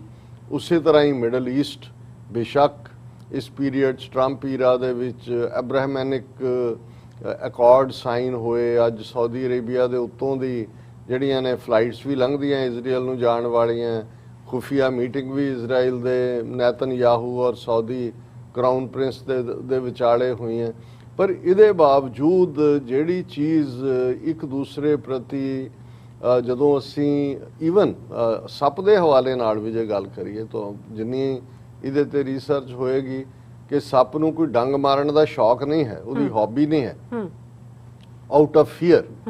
ਅਦਰਵਾਈਜ਼ ਉਹਨੂੰ ਇਹ ਲੱਗਦਾ ਹੁੰਦਾ ਜਦੋਂ ਤੁਸੀਂ ਤੁਰ ਵੀ ਰਹੇ ਹੋ ਤੁਹਾਨੂੰ ਲੱਗਦਾ ਵੀ ਉਹਦਾ ਆਪਣਾ ਰਸਤਾ ਹੈ, ਉਹਨੂੰ ਲੱਗਦਾ ਵੀ ਮੇਰੇ ਤੇ ਹਮਲਾ ਹੋਣ ਵਾਲਾ ਹੈ, ਸੋ ਆਊਟ ਆਫ ਫੀਅਰ ਸਟ੍ਰਾਈਕ ਕਰਦਾ ਉਹ। ਕਿਉਂਕਿ ਜਿਹੜਾ ਜ਼ਹਿਰ ਹੈ, ਜ਼ਹਿਰ ਜਦੋਂ ਡੰਗ ਮਾਰਦਾ ਉਹਦੀ ਖੁਰਾਕ ਥੋੜੀ ਹੈ, ਖੁਰਾਕ ਤੇ ਉਹਦੀ ਹੋਰ ਹੈ, ਉਹ ਆਪਣੀ ਉਹਦੀ ਸੇਫਟੀ ਫੀਅਰ ਹੈ। ਸੋ ਜੇ ਇਸ ਐਗਜ਼ਾਮਪਲ ਨੂੰ ਹੀ ਲਈਏ ਕਿ ਜਦੋਂ ਇਨਸਾਨ ਦੇ ਖਿਲਾਫ ਨਫ਼ਰਤ ਪਾਲਦਾ ਹੈ ਜਾਂ ਉਸ ਦੇ ਉੱਤੇ ਹਮਲਾਵਰ ਹੁੰਦਾ ਹੈ ਜਾਂ ਮੁਲਕਾਂ ਦੇ ਖਿਲਾਫ ਹੁੰਦੇ ਨੇ, ਇੱਕ ਪਾਸੇ ਤਾਂ ਵਧੀ ਹੋਈ ਈਗੋ ਹੁੰਦੀ ਹੈ ਜਿਹਦੇ 'ਚ ਤੁਹਾਡੇ ਟੈਰੀਟਰੀ ਕੰਕਰ, ਦੂਜਾ ਪਰ ਬਹੁਤ ਵਾਰ ਜੋ ਕੁਝ ਵੀ ਅਸੀਂ 9/11 ਤੋਂ ਬਿਫੋਰ ਆਫਟਰ ਜਾਂ ਅੱਜ ਵੀ ਦੇਖ ਰਹੇ ਹਾਂ ਉਹ ਉਸ ਫੀਅਰ ਚੋਂ, ਫੀਅਰ ਸਾਈਕੋਸਿਸ ਚੋਂ ਔਰ ਨਫ਼ਰਤ ਉਸ ਫੀਅਰ ਚੋਂ ਹੀ ਪੈਦਾ ਹੁੰਦੀ ਹੈ ਬਹੁਤ ਵਾਰ। ਟਰਸਟ ਨਾ ਹੋਣ ਦਾ ਹੀ ਦੂਸਰਾ ਨਾਂ ਜਿਹੜਾ ਉਹ ਨਫ਼ਰਤ ਹੁੰਦਾ ਹੈ ਕਿ ਵੀ ਤੁਸੀਂ ਇਤਬਾਰ ਗਵਾ ਲੈਂਦੇ ਹੋ ਤੇ ਕੁਝ ਵੀ ਬਦਲਿਆ ਨਹੀਂ ਹੈ।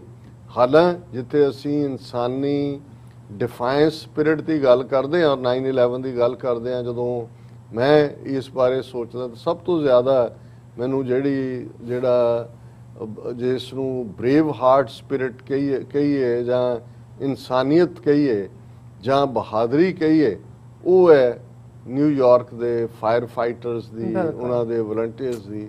ਕਿ ਚਾਰ ਚਫੇਰੇ ਜਦੋਂ ਤੁਸੀਂ ਉਹ ਸੀਨ ਦੇਖਦੇ ਹੋ, ਨਾ ਧੂਆਂ ਨਿਕਲ ਰਿਹਾ, ਅੱਗ ਹੈ, ਚੀਕ ਚਿਹਾੜ ਹੈ, ਉੱਤੋਂ ਲੋਕ ਛਾਲਾਂ ਮਾਰ ਰਹੇ ਨੇ, ਅੰਦਰ ਸਫੋਕੇਸ਼ਨ ਹੈ, ਦਮ ਘੁੱਟ ਰਿਹਾ, ਲੋਕ ਬਾਹਰ ਨੂੰ ਦੌੜਨ ਦੀ ਕੋਸ਼ਿਸ਼ ਕਰ ਰਹੇ ਨੇ, ਉਹ ਅੰਦਰ ਨੂੰ ਦੌੜ ਰਹੇ ਨੇ, ਉਹਨਾਂ ਨੂੰ ਰੈਸਕਿਊ ਕਰ ਰਹੇ ਨੇ, ਸੇਵ ਕਰ ਰਹੇ ਨੇ। ਔਰ ਉਸ ਪ੍ਰੋਸੈਸ ਦੇ ਵਿੱਚ ਸ਼ਾਇਦ 170 ਪਲੱਸ, ਮੇਰੇ ਕੋਲ ਐਗਜ਼ੈਕਟ ਫਿਗਰ ਨਹੀਂ ਹੈ, ਉਹ ਜਿਹੜੇ ਨੇ ਉਸ ਦੇ ਵਿੱਚ ਮਾਰੇ ਜਾਂਦੇ ਨੇ, ਕਿੰਨੇ ਜਿਹੜੇ ਨੇ ਉਹ ਹੋਰ ਜ਼ਖਮੀ ਹੁੰਦੇ ਨੇ। ਸੋ ਇਹ ਵੀ ਜਦੋਂ ਅਸੀਂ ਟ੍ਰੈਜੇਡੀ ਔਰ ਦੂਸਰੇ ਦੀ ਗੱਲ ਕਰਦੇ ਹਾਂ ਉਹ ਆਪਣੀ ਥਾਂ ਹੈ, ਲੇਕਿਨ ਇਹ ਜਿਹੜੀ ਹਿਊਮਨ ਸਪਿਰਿਟ ਹੈ ਕਿ ਤੁਸੀਂ ਜਿਹੜਾ ਉਹ ਆਪਣੀ ਜਾਨ ਜ਼ੋਖਮ ਚ ਪਾ ਕੇ ਦੂਸਰੇ ਨੂੰ ਬਚਾ ਰਹੇ ਹੋ, ਫਿਰ ਇਹਦੇ ਬਾਵਜੂਦ ਕਿ ਇੱਕ ਪਾਸੇ ਅਸੀਂ ਨਫ਼ਰਤਾਂ ਦੀ ਗੱਲ ਕੀਤੀ, ਪਰ ਜੇ ਮੈਨੇਜਮੈਂਟਸ ਜਾਂ ਐਡਮਿਨਿਸਟ੍ਰੇਸ਼ਨ ਦੇਖਣਾ ਹੋਏ, 9/11 ਦੀ ਇਹ ਘਟਨਾ ਵਾਪਰ ਰਹੀ ਹੈ, ਮੇਅਰ ਜਿਲਿਆਨੀ ਬੇਸ਼ੱਕ ਬਾਅਦ ਚੋਂ ਡਿਸਗ੍ਰੇਸ ਹੋਇਆ ਕਈ ਕਾਰਨਾਂ ਕਰਕੇ, ਲੇਕਿਨ ਸ਼ਾਮ ਤੱਕ ਇਸ ਗੱਲ ਨੂੰ ਯਕੀਨੀ ਬਣਾਇਆ ਗਿਆ ਨਿਊਯਾਰਕ ਦੀ ਹਰ ਮਸਜਿਦ ਦੇ ਬਾਹਰ, ਹਰ ਗੁਰਦੁਆਰੇ ਦੇ ਬਾਹਰ, ਹਰ ਜਿੱਥੇ ਮੁਸਲਿਮ ਆਬਾਦੀਆਂ, ਪੁਲਿਸ ਤਾਇਨਾਤ ਹੈ ਸੇਫਟੀ ਲਈ ਕਿ ਬਦਲਾ ਭਾਵਨਾ ਦੇ ਥੱਲੇ ਹਮਲੇ ਨਾ। ਹਾਲਾਂਕਿ ਇਹਦਾ ਮਤਲਬ ਇਹ ਨਹੀਂ ਹੈ ਕਿ ਅਮਰੀਕਾ 'ਚ ਹੇਟ ਕ੍ਰਾਈਮ ਨਹੀਂ ਹੋਏ, ਉਹਦੇ ਤੋਂ ਲੈ ਕੇ ਹਜ਼ਾਰਾਂ ਘਟਨਾਵਾਂ ਜਿਹੜੀਆਂ ਨੇ ਉਹ ਹੇਟ ਕ੍ਰਾਈਮ ਦੀਆਂ ਇਸ ਸਾਰੇ ਪੀਰੀਅਡ 'ਚ ਹੋਈਆਂ। ਔਰ ਕੁਦਰਤੀ ਸੀਐਟਲ ਦੀ ਆਪਣੀ ਫੇਰੀ ਵੇਲੇ ਮੈਂ ਸਾਡੇ ਇੱਕ ਬੜੇ ਹੀ ਪਿਆਰੇ ਵੀਰ ਨੇ ਜਿਹਨਾਂ ਦਾ ਨਛੱਤਰ ਸਿੰਘ, ਉਹਨਾਂ ਦੇ ਪਰਿਵਾਰ ਨੂੰ ਵੀ ਮਿਲਣ ਗਏ ਆਉਣ ਤੋਂ ਪਹਿਲਾਂ, ਕਿਉਂਕਿ ਰੈਡ ਆਈ ਫਲਾਈਟ ਸੀ। ਸੋ ਉਹਨਾਂ ਦੀਆਂ ਬੜੀਆਂ ਪਿਆਰੀਆਂ ਬੱਚੀਆਂ ਨੇ ਤੇ ਐਲਡੈਸਟ ਬੇਟੀ ਉਹਨਾਂ ਦੀ PhD ਕਰ ਰਹੀ, ਉਹ ਪੜ੍ਹਾਉਂਦੀ ਵੀ ਹੈ ਨਾਲ।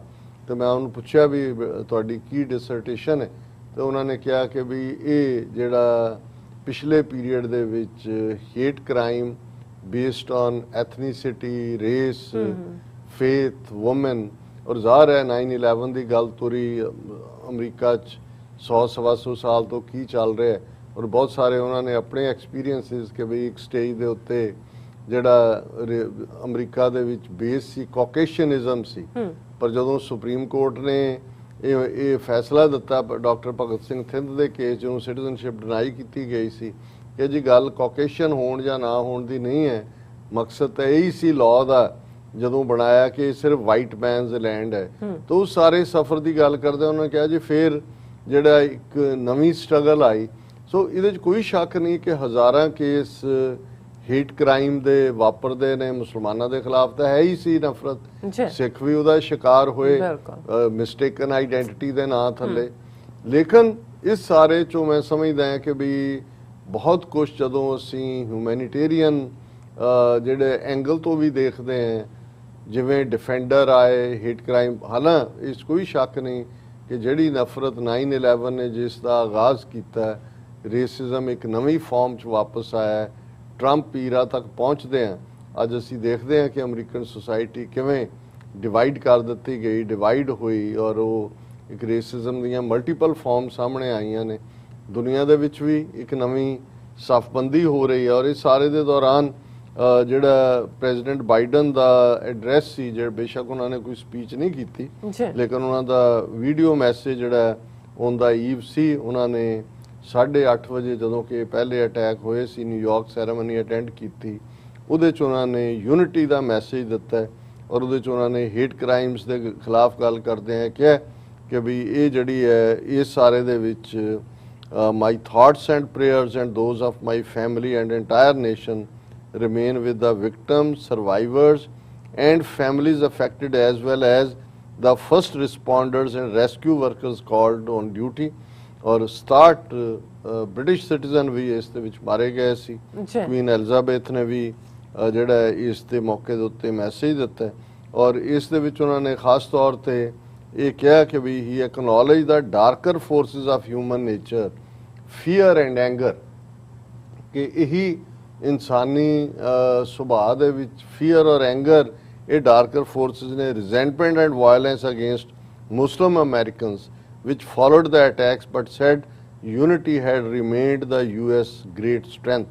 ਔਰ ਇਹ ਸਾਰੇ ਦੇ ਨਾਲ ਈਵਨ ਇਸ ਮੌਕੇ ਦੇ ਉੱਤੇ ਯੂਨਾਈਟਿਡ ਨੇਸ਼ਨਸ ਦੇ ਜਿਹੜੇ ਸੈਕਟਰੀ ਜਨਰਲ ਨੇ ਮਿਸਟਰ ਐਂਟੋਨੀਓ ਗੁਟਰੇਸ, ਉਹਨਾਂ ਨੇ ਵੀ ਟ੍ਰਿਬਿਊਟ ਦਿੱਤੀ। ਉਹਨਾਂ ਨੇ ਕਿਹਾ ਕਿ ਵੀ ਇਹ ਸਾਰੇ ਨੇ ਬੇਸ਼ੱਕ ਇੱਕ ਵੱਡੀ ਟ੍ਰੈਜਡੀ ਸੀ, ਪਰ ਜਿਵੇਂ ਹਿਊਮਨ ਰੇਸ ਟੂਗੈਦਰ ਆਈ ਔਰ ਹਰ ਇੱਕ ਨੇ ਉਸ ਪੇਨ ਨੂੰ ਮਹਿਸੂਸ ਕੀਤਾ, ਉਹਨਾਂ ਨੇ ਵੀ ਆਪਣੀ ਟ੍ਰਿਬਿਊਟ ਦਿੱਤੀ ਹੈ। ਔਰ ਇਸ ਸਾਰੇ ਦੇ ਚਲਦੇ ਆ ਇੱਕ ਕ੍ਰਿਟਿਸਿਜ਼ਮ ਵੀ ਜਿਹੜਾ ਉਹ ਬਰਾਬਰ ਚੱਲ ਰਿਹਾ ਹੈ ਕਿ ਵੀ ਅਮਰੀਕਾ ਨੇ ਆਪਣੀ ਜਿਹੜੀ ਹੈ ਫੌਜ ਉੱਥੋਂ ਕਿਉਂ ਕੱਢੀ ਔਰ ਤਾਲਿਬਾਨ ਵਾਪਸ ਉਹਨਾਂ ਦਾ ਹੋਇਆ, ਔਰ ਇਸ ਮਾਮਲੇ ਨੂੰ ਡਿਫੈਂਡ ਕੀਤਾ ਹੈ ਅੱਜ ਜਦੋਂ ਕਿ ਸੈਕਟਰੀ ਆਫ ਸਟੇਟ ਐਂਟੋਨੀ ਬਲਿੰਕਨ ਉਹਨਾਂ ਨੇ ਜਿਹੜਾ ਟੈਸਟੀਫਾਈ ਕੀਤਾ ਹਾਊਸ ਫੋਰਨ ਅਫੇਅਰਸ ਕਮੇਟੀ ਦੇ ਸਾਹਮਣੇ, ਜਿਹੜੀ ਵਰਚੁਅਲੀ ਸੀ, ਔਰ ਉਹਦੇ 'ਚ ਉਹਨਾਂ ਨੇ ਕਿਹਾ ਕਿ ਵੀ ਅਸੀਂ ਇਹਦੇ 'ਚ ਸਾਡਾ ਨਹੀਂ ਹੈ ਕਿ President Joe Biden had inherited a bad deal on Afghanistan from his predecessor Donald Trump, ਕਿਉਂਕਿ ਰਿਪਬਲਿਕਨ ਇਹਦੇ 'ਤੇ ਡਰਟੀ ਪੋਲਿਟਿਕਸ ਕਰ ਰਹੇ ਨੇ, ਉਹ ਸਾਰਾ ਬਲੇਮ ਬਾਈਡਨ ਨੂੰ ਕਰਨਾ ਚਾਹੁੰਦੇ। ਉਹਨੇ ਕਿਹਾ ਜੀ ਇਹ ਜਿਹੜੀ ਵੀ ਡੀਲ ਕੀਤੀ ਟਰੰਪ ਨੇ ਕੀਤੀ ਸੀ, ਅਸੀਂ ਤਾਂ that the alternative to withdraw would have cost lives and that withdrawal was coordinated with America's partners. ਇਹ ਅਸੀਂ ਤਾਂ ਕੋਆਰਡੀਨੇਟ ਕਰਕੇ ਪ੍ਰੋਪਰ ਵਿਦਡਰਾਅਲ ਹੀ ਕੀਤੀ and he is right. Biden ਜਿਹੜਾ ਇਸ ਮੁੱਦੇ ਦੇ ਉੱਤੇ ਉਹਨਾਂ ਨੇ ਕਿਹਾ ਕਿ ਵੀ ਇਹ ਜਿਹੜਾ ਸੀ ਅਸੀਂ ਤਾਂ ਇਸ ਡੀਲ ਨੂੰ ਜੋ ਟਰੰਪ ਨੇ ਕੀਤੀ ਸੀ ਕਿ ਭਾਈ ਪ੍ਰਿਜ਼ਨਰਸ ਪਹਿਲਾਂ ਛੱਡੋ ਫਿਰ ਫੌਜ ਵਾਪਸ ਕਰਨੀ ਹੈ, there is no evidence that staying longer would have made the Afghan security forces or the Afghan government any more resilient or self-sustaining. ਇਹ ਬਲਿੰਕਨ ਕਹਿ ਰਿਹਾ। ਪਹਿਲਾਂ ਤਾਂ ਬਾਈਡਨ ਨੇ ਕਹਿ ਦਿੱਤਾ ਕਿ ਜੀ 3 ਲੱਖ ਫੌਜ ਵੈਲ ਇਕਵਿਪਡ ਇਹ ਉਹ, ਪਰ ਹੁਣ ਬਲਿੰਕਨ ਕਹਿ ਰਿਹਾ ਕਿ ਜੇ ਅਸੀਂ ਹੋਰ ਵੀ ਰਹਿ ਜਾਂਦੇ 6 ਸਾਲ ਵੀ ਰਹਿ ਜਾਂਦੇ 10 ਸਾਲ ਵੀ ਰਹਿ ਜਾਂਦੇ, ਉਹਦੇ ਨਾਲ ਕਿਹੜੀ ਅਫਗਾਨ ਫੌਜ ਨੂੰ ਜਿਹੜਾ ਉਹ ਗਟਸ ਮਿਲ ਜਾਣੇ ਸੀ ਜਾਂ ਦੂਸਰਾ ਹੋ ਜਾਣਾ ਸੀ। ਸੋ ਅਸੀਂ ਸਮਝਦੇ ਹਾਂ ਵੀ ਜੇ ਲੈਸਨਸ ਲਰਨਡ ਨੇ ਇੱਕ ਹਾਂ ਜਾਂ ਨਾ 'ਚ ਕਹਿਣਾ ਹੋਏ ਤਾਂ ਮੈਨੂੰ ਨਹੀਂ ਲੱਗਦਾ ਵੀ ਅੱਜ ਤੋਂ ਕੋਵਿਡ-19 ਦੇਖ ਕੇ ਕਿ ਭਾਈ ਕੀ ਚੱਲਿਆ, ਕੀ ਹੋ ਰਿਹਾ, ਕਿਵੇਂ ਹੋ ਰਿਹਾ, ਉਹਦੇ 'ਚੋਂ ਵੀ ਗਰੀਡ ਕੱਢਣ ਵਾਲਿਆਂ ਨੇ, ਪ੍ਰੋਫਿਟ ਕੱਢਣ ਵਾਲਿਆਂ ਨੇ, ਕਿੰਨੇ ਲੋਕ ਜਿਹੜੇ ਮਿਲੀਅਨਰ ਜਿਹੜੇ ਨੇ ਬਿਲੀਅਨਰ ਹੋ ਗਏ, ਕਿੰਨੇ ਵਿਚਾਰੇ ਵਿਦਆਊਟ ਜੌਬ ਹੋਏ ਨੇ। ਪਰ ਨਾ ਇਨਸਾਨੀ ਗਰੀਡ ਮੁੱਕੀ ਹੈ, ਨਾ ਇਨਸਾਨਾਂ ਨੂੰ ਇਹ ਨਜ਼ਰ ਆਇਆ ਕਿ ਅਲਟੀਮੇਟਲੀ ਮੌਤ ਹਰ ਇੱਕ ਤੇ ਆਣੀ ਹੈ। ਕਈ ਵਾਰ ਤਾਂ ਤੁਹਾਨੂੰ ਉਹ ਕਫਨ ਦਫਨ ਦਾ ਵੀ ਤੁਹਾਡਾ ਪ੍ਰਬੰਧ ਨਹੀਂ ਹੁੰਦਾ, ਜਿਵੇਂ ਮਾਸ ਗ੍ਰੇਵਸ ਔਰ ਪਿਟਸ ਦੇ ਵਿੱਚ ਸੁੱਟਿਆ ਗਿਆ। ਔਰ ਭਾਰਤ ਦੇ ਹਵਾਲੇ ਨਾਲ 40-45 ਲੱਖ ਲੋਕ ਜਿਹੜੇ ਨੇ ਉਹ ਦਰਿਆਵਾਂ 'ਚ ਸੈਂਡ ਦੇ ਕੰਢੇ ਤੇ ਦੂਜੇ ਕੀਤੇ ਗਏ। ਮੋਦੀ ਅਮਿਤ ਸ਼ਾਹ ਦੀ ਕੋਈ ਤਬਦੀਲੀ ਹੋਈ ਨਹੀਂ। ਔਰ ਇਸੇ ਤਰ੍ਹਾਂ ਪੋਲੀਟੀਕਲੀ ਵੀ ਉਹੀ ਨਵੀਂ ਪੋਲਰਾਈਜੇਸ਼ਨ, ਉਹੀ ਨਵੀਂ ਜੀਓ ਪੋਲਿਟਿਕਸ ਦੀ ਗੇਮ, ਉਹੀ ਖੇਡਣ ਦੀ ਲਾਈਨ ਹੈ। ਸੋ ਮੈਨੂੰ ਨਹੀਂ ਲੱਗਦਾ ਕਿ we have learned nothing and forgotten nothing. ਅਸੀਂ ਕੋਈ ਸਿਆਣੇ ਨਹੀਂ ਹੋਏ, ਉਵੇਂ ਹੀ ਕਮਲੇ ਦੇ ਕਮਲੇ ਹੀ ਹੈ। ਜੀ ਡਾਕਟਰ ਸਾਹਿਬ ਤੁਹਾਡਾ ਬਹੁਤ ਬਹੁਤ ਸ਼ੁਕਰੀਆ। ਸੋ ਇੱਥੇ ਲੈਣੇ ਬ੍ਰੇਕ। ਵਿਊਅਰਸ ਤੁਸੀਂ ਕਿਤੇ ਨਹੀਂ ਜਾਣਾ, ਮਿਲਦੇ ਹਾਂ after this short break.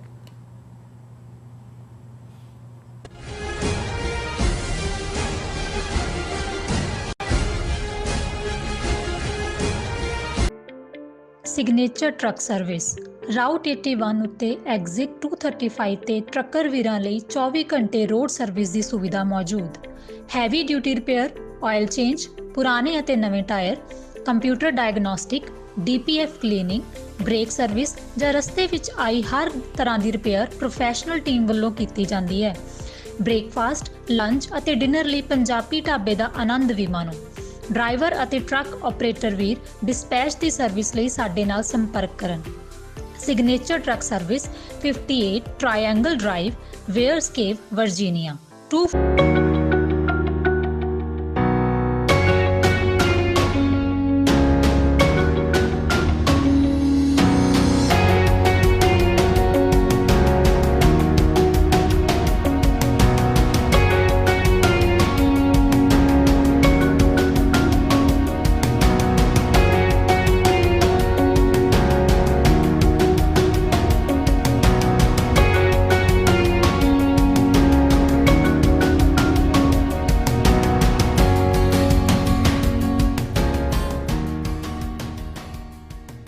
Are you tired of property violations, ECB court hearings wasting your time? AM Expediting Drafting and Design is the solution for your problems. AM Expediting Drafting and Design offers services that range from architectural drawings to expediting services to DOB, FDNY, and other agencies. Or visit their location at 116-15 Myrtle Avenue in Richmond Hill. Call AM Expediting Drafting and Design now at 718-725-0059.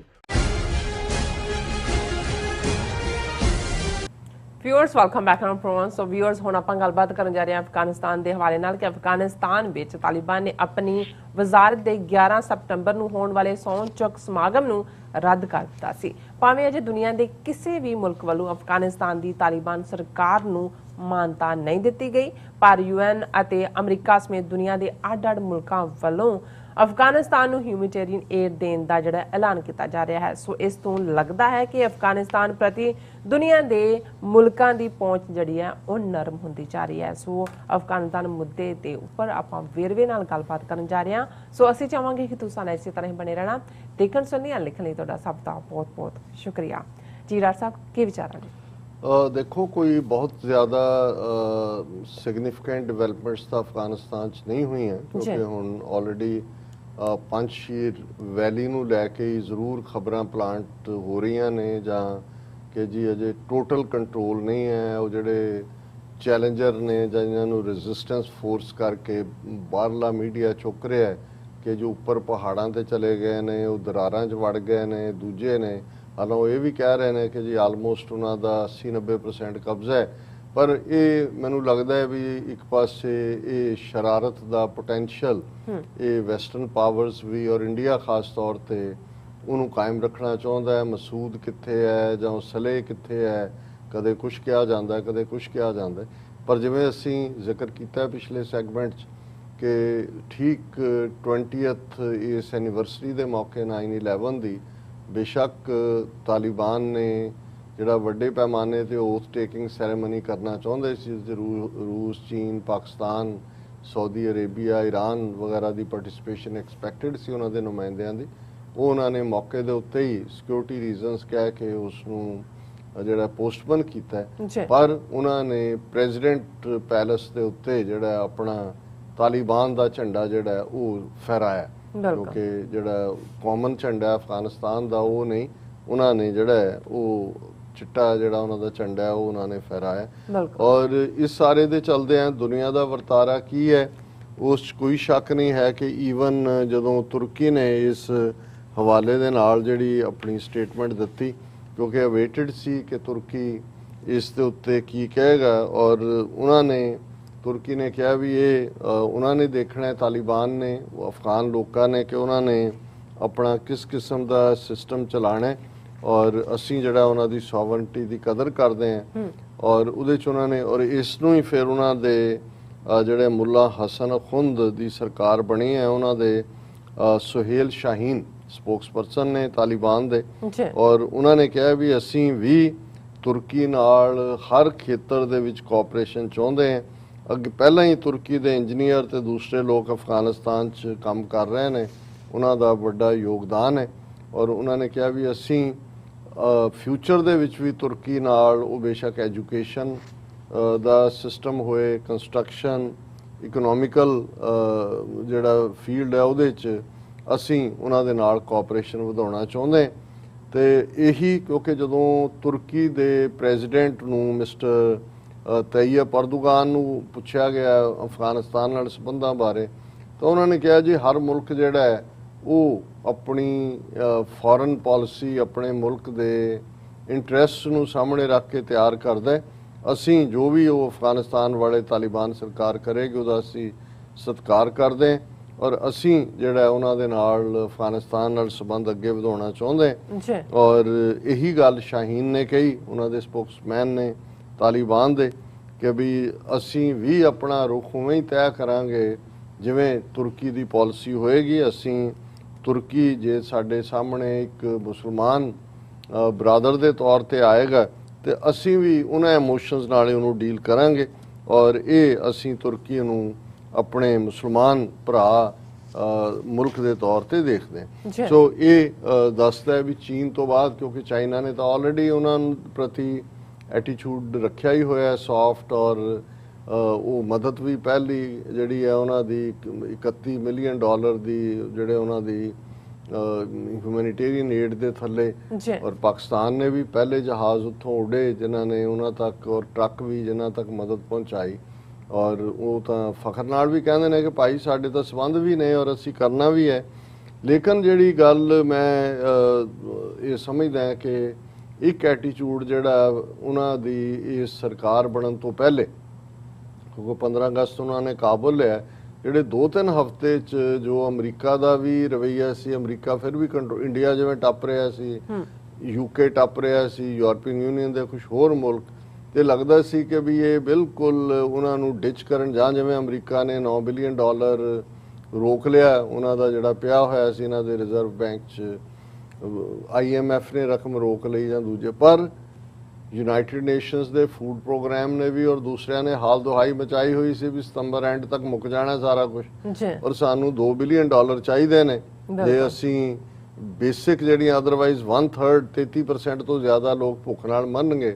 ਔਰ ਇਸ ਦੇ ਉੱਤੇ ਜਦੋਂ ਅਸੀਂ ਕਹੇ ਵੀ ਉਹਨਾਂ ਦਾ attitude ਇਹਨਾਂ powers ਦਾ ਨਰਮ ਹੋਇਆ, ਤੇ ਫਿਰ ਜਿਹੜੀ ਕਾਨਫਰੰਸ ਵਰਚੁਅਲ ਇਹਨਾਂ ਸਾਰੇ ਮੁੱਦਿਆਂ ਦੇ ਉੱਤੇ ਹੋਈ, ਔਰ ਇਹ BBC ਦੀ ਖਬਰ ਹੈ ਕਿ ਅਫਗਾਨਿਸਤਾਨ ਨਾਲ related more than $1 billion pledged for Afghanistan. ਇਹਦੀ ਮੈਂ ਖਬਰ ਦੀ ਡਿਟੇਲ ਦੇਖ ਰਿਹਾ ਸੀ ਕਿ ਡਿਟੇਲ ਤਾਂ ਨਹੀਂ ਆਈ ਕਿ ਕਿਨੇ ਕਿੰਨਾ ਪਲੇਜ ਕੀਤਾ ਹੈ, ਪਰ more than $1 ਬਿਲੀਅਨ ਦਾ ਮਤਲਬ ਇਹ ਹੈ ਕਿ ਆਲਮੋਸਟ ਜਿਹੜੀ ਉਹਨਾਂ ਦੀ ਡਿਮਾਂਡ ਸੀ 2 ਬਿਲੀਅਨ ਦੀ, ਉਹਦਾ ਅੱਧ ਤੋਂ ਜ਼ਿਆਦਾ ਉਹ ਕਵਰ ਕਰਨ ਦੀ ਲਾਈਨ ਹੈ। ਔਰ ਇਹ ਜਿਹੜੀ ਉਹਨਾਂ ਦੀ ਵੀਡੀਓ ਕਾਨਫਰੰਸਿੰਗ ਸੀ ਉਸ ਦੇ ਵਿੱਚ ਸਾਰੇ ਹੀ ਮੁਲਕਾਂ ਦੇ ਨੁਮਾਇੰਦਿਆਂ ਨੇ ਜਿਹੜੇ ਪ੍ਰੋਮੀਨੈਂਟ ਨੇ, ਯੂਰਪੀਅਨ ਯੂਨੀਅਨ ਦੇ ਵੀ ਸਮੇਤ, ਇੰਡੀਆ ਦੇ, ਔਰ UN ਦੇ ਜਿਹੜੇ ਨੇ, ਜਿਵੇਂ UN human rights chief Michelle Bachelet, ਹਾਲਾਂ ਉਹਨਾਂ ਨੇ ਤਾਲਿਬਾਨ ਨੂੰ ਰਗੜੇ ਵੀ ਦਿੱਤੇ ਕਿ ਵੀ ਉਹ ਜਿਹੜੇ ਹਿਊਮਨ ਰਾਈਟਸ ਤੇ ਪ੍ਰੋਮਿਸ ਕੀਤੇ ਨੇ ਉਹਨਾਂ ਨੂੰ ਵਾਇਲੇਟ ਕਰ ਰਹੇ ਨੇ। ਉਹਨਾਂ ਨੇ ਕਿਹਾ ਕਿ ਵੀ ਇਹ ਹਾਊਸ ਟੂ ਹਾਊਸ ਸਰਚਿਸ ਤਾਲਿਬਾਨ ਕਰ ਰਹੇ ਨੇ, ਔਰ ਇਹ ਵੀ ਖਬਰਾਂ ਨੇ ਕਿ ਜਿਹੜੇ ਪੁਰਾਣੀ ਸਰਕਾਰ ਦੇ ਅਫੀਸ਼ੀਅਲ ਨੇ ਉਹਨਾਂ ਦੇ ਉੱਤੇ ਜ਼ੁਲਮ ਕੀਤੇ ਜਾ ਰਹੇ ਨੇ। ਇਸੇ ਤਰ੍ਹਾਂ UN high commissioner for refugee mister Filippo Grandi, ਉਹਨਾਂ ਨੇ ਵੀ ਟਵੀਟ ਕਰਕੇ ਕਿਹਾ ਕਿ ਵੀ ਅਸੀਂ ਕਾਬਲ 'ਚ ਆਏ ਹਾਂ to assess the country's acute humanitarian needs, ਔਰ ਲੋਕ ਜਿਹੜੇ ਨੇ ਹਜ਼ਾਰਾਂ ਅਫਗਾਨਿਸਤਾਨ 'ਚੋਂ ਨਿਕਲ ਰਹੇ ਨੇ, 에ਅਰਲਾਈਨ ਫਲਾਈਟਸ ਵੀ ਜਿਹੜੀਆਂ ਨੇ ਉਹਨਾਂ 'ਚ ਭੱਜਣ ਦੀ ਕੋਸ਼ਿਸ਼ ਕਰ ਰਹੇ ਨੇ। ਸੋ ਇਹ ਸਾਰਿਆਂ ਦਾ, ਲੇਕਿਨ ਮੁੱਖ ਦੀ ਗੱਲ ਇਹ ਹੈ ਕਿ $1 ਬਿਲੀਅਨ ਤੋਂ ਜ਼ਿਆਦਾ ਦੀ ਕਮਿਟਮੈਂਟ ਜਿਹੜੀ ਹੈ ਅੱਡ-ਅੱਡ ਮੁਲਕਾਂ ਵੱਲੋਂ ਆਈ, ਔਰ already United Nation chief announces $20 million allocation to support humanitarian operations in Afghanistan. ਇਹ ਇਮੀਡੀਏਟਲੀ 20 ਮਿਲੀਅਨ ਉਹਦੇ 'ਚ ਉਹਨਾਂ ਨੇ ਰਿਲੀਜ਼ ਵੀ ਕੀਤਾ। ਔਰ ਮੈਂ ਇੰਡੀਆ ਦਾ ਦੇਖ ਰਿਹਾ ਸੀ, ਕਿਉਂਕਿ ਇੰਡੀਆ ਕੋਲ ਭਾਵੇਂ ਹੁਣ UN ਸਿਕਿਉਰਿਟੀ ਕੌਂਸਲ ਦੀ ਪ੍ਰਧਾਨਗੀ ਤਾਂ ਨਹੀਂ ਹੈ, ਉਹ ਤਾਂ 1 ਮਹੀਨੇ ਦਾ ਹੀ ਸੀ, ਉਹ ਤਾਂ ਉਹ ਕਹਿੰਦਾ ਹੁੰਦੇ ਨੇ ਕਿ ਸਕੇ ਬੱਚੇ ਦੀ ਹਕੂਮਤ ਸੀ, ਇਹਨਾਂ ਨੇ ਚੰਪਦੀਆਂ ਚਲਾਈਆਂ। ਲੇਕਿਨ ਇੰਡੀਆ ਦਾ ਕੀ ਲਾਈਨ ਹੋਏਗੀ ਕਿ ਉਹ ਇਹ ਕਹੇਗਾ ਕਿ ਜੀ ਜੇ ਇਹਨਾਂ ਨੂੰ ਮਦਦ ਭਾਵੇਂ ਹਿਊਮੈਨਿਟੇਰੀਅਨ ਵੀ ਦਿੱਤੀ ਫੂਡ ਲਈ, ਉਹ ਤਾਂ ਤਾਲਿਬਾਨ ਕੋਲ ਜਾਏਗਾ, ਦਹਿਸ਼ਤਗਰਦੀ ਹੋਏਗੀ, ਲਸ਼ਕਰ ਤੋਇਬਾ, ਜੈਸ਼-ਏ ਮੁਹੰਮਦ। ਪਰ ਨਹੀਂ, ਇੰਡੀਆ ਨੇ ਵੀ ਲੱਗਦਾ ਹੈ ਕਿ ਵੀ ਇਹਨਾਂ ਨੇ ਵੀ ਆਪਣੀ ਜਿਹੜੀ ਹੈ ਔਕਾਤ ਸਮਝ ਲਈ ਹੈ, ਔਰ ਉਹਦੇ 'ਚ ਉਹਨਾਂ ਦੇ ਫੋਰਨ ਮਿਨਿਸਟਰ ਨੇ ਕਿਹਾ India willing to stand by Afghan people as it did in the past. ਉਹਨਾਂ ਨੇ ਇਹ ਕਿਹਾ ਕਿ ਵੀ ਅਸੀਂ ਜਿਹੜਾ ਹੈ ਉਹ UN ਜਿਹੜਾ ਵੀ ਕ੍ਰਾਈਸਿਸ ਨਾਲ ਹਿਊਮੈਨਿਟੇਰੀਅਨ ਦੇ ਲਈ ਕਰ ਰਿਹਾ, ਅਸੀਂ ਅਫਗਾਨ ਲੋਕਾਂ ਦੇ ਨਾਲ ਖੜੇ। ਇਸ ਦਾ ਮਤਲਬ ਇਹ ਹੈ ਕਿ ਵੀ ਹੁਣ ਉਹਨਾਂ ਨੂੰ ਵੀ ਇਹ ਲੱਗਦਾ ਹੈ ਕਿ ਵੀ ਅਲਟੀਮੇਟਲੀ ਅਫਗਾਨ ਲੋਕਾਂ ਦਾ ਜਿਹੜਾ ਡਿਸੀਜਨ ਮੇਕਿੰਗ ਪਾਵਰ ਤਾਂ ਤਾਲਿਬਾਨ ਦੇ ਕੋਲ ਹੀ ਹੈ। ਔਰ ਉਹਦੇ 'ਚ ਜੈ ਸ਼ੰਕਰ ਕਹਿ ਰਹੇ India is willing to stand by Afghan people just as it supported them in the past। ਉਹਨੇ ਉਸ ਮੀਟਿੰਗ ਦੇ ਵਿੱਚ ਜਿਹੜੀ UN high level meeting humanitarian situation ਦੇ ਉੱਤੇ ਹੋਈ। Today I want to underline that in the face of grave emerging situation, India is willing to stand by Afghan people just as ਉਹੀ ਗੱਲ ਬਾਰ-ਬਾਰ ਦੁਹਰਾ ਰਹੇ। ਔਰ ਇਹ ਸਾਰੇ ਚੋਂ ਇਹ ਹੈ ਵੀ ਜੇ ਇੰਡੀਆ ਦਾ ਰੋਲ ਵੀ ਇਸ ਕਦਰ ਨਰਮ ਹੈ, ਸੋ ਹੁਣ ਇਹ ਜਾ ਰਹੇ ਨੇ ਹੌਲੀ-ਹੌਲੀ ਤਾਲਿਬਾਨ ਦੀ ਰੈਕਗਨੀਸ਼ਨ ਵੱਲ, ਪਰ ਅਸੀਂ ਇਸ ਤੋਂ ਸੰਤੁਸ਼ਟੀ ਦਾ ਅਨੁਭਵ ਕਰਦੇ ਹਾਂ। ਹਾਲਾਂਕਿ ਖਬਰਾਂ ਕੋਈ ਉੱਥੋਂ ਬਹੁਤ ਚੰਗੀਆਂ ਵੀ ਨਹੀਂ ਨੇ ਕਿ ਭਾਈ ਬੱਚੀਆਂ ਦੇ ਹਵਾਲੇ ਨਾਲ ਉਹਨਾਂ ਦੇ ਜਿਹੜੇ ਨਵੇਂ ਫਰਮਾਨ ਨੇ ਜਾਂ ਕੀ ਨੇ, ਪਤਾ ਨਹੀਂ ਕਿੰਨਾ ਕੁ ਪ੍ਰੋਪੇਗੈਂਡਾ ਹੈ, ਕਿੰਨੀ ਕੁ ਹਕੀਕਤ ਹੈ। ਔਰ ਇਸ ਸਾਰੇ ਚੋਂ ਜਿਹੜਾ ਜਿਵੇਂ ਉਹਨੇ UN ਵਾਲੀ ਨੇ ਕਿਹਾ ਕਿ Taliban breaking promises including over women, ਹੁਣ ਇਹ ਆਉਣ ਵਾਲੇ ਦਿਨਾਂ 'ਚ ਸਾਹਮਣੇ ਆਏਗਾ। ਔਰ BBC ਦੀ ਇੱਕ ਸਟੋਰੀ ਸੀ ਕਿ ਅਫਗਾਨਿਸਤਾਨ ਕ੍ਰਾਈਸਿਸ ਤਾਲਿਬਾਨ ਕਿਲ ਸਿਵਿਲੀਅਨਸ ਇਨ ਰੈਜ਼ਿਸਟੈਂਸ ਸਟਰੋਂਗ ਹੋਲਡ, ਉਹਦੇ 'ਚ ਉਹਨਾਂ ਨੇ ਆਲਮੋਸਟ 20 ਸਿਵਿਲੀਅਨਸ ਦੇ ਉੱਥੇ ਜਿਹੜਾ ਉਹ ਮਾਰੇ ਜਾਣ ਦੀ ਗੱਲ ਕੀਤੀ ਹੈ ਪੰਜਸ਼ੀਰ ਵੈਲੀ 'ਚ।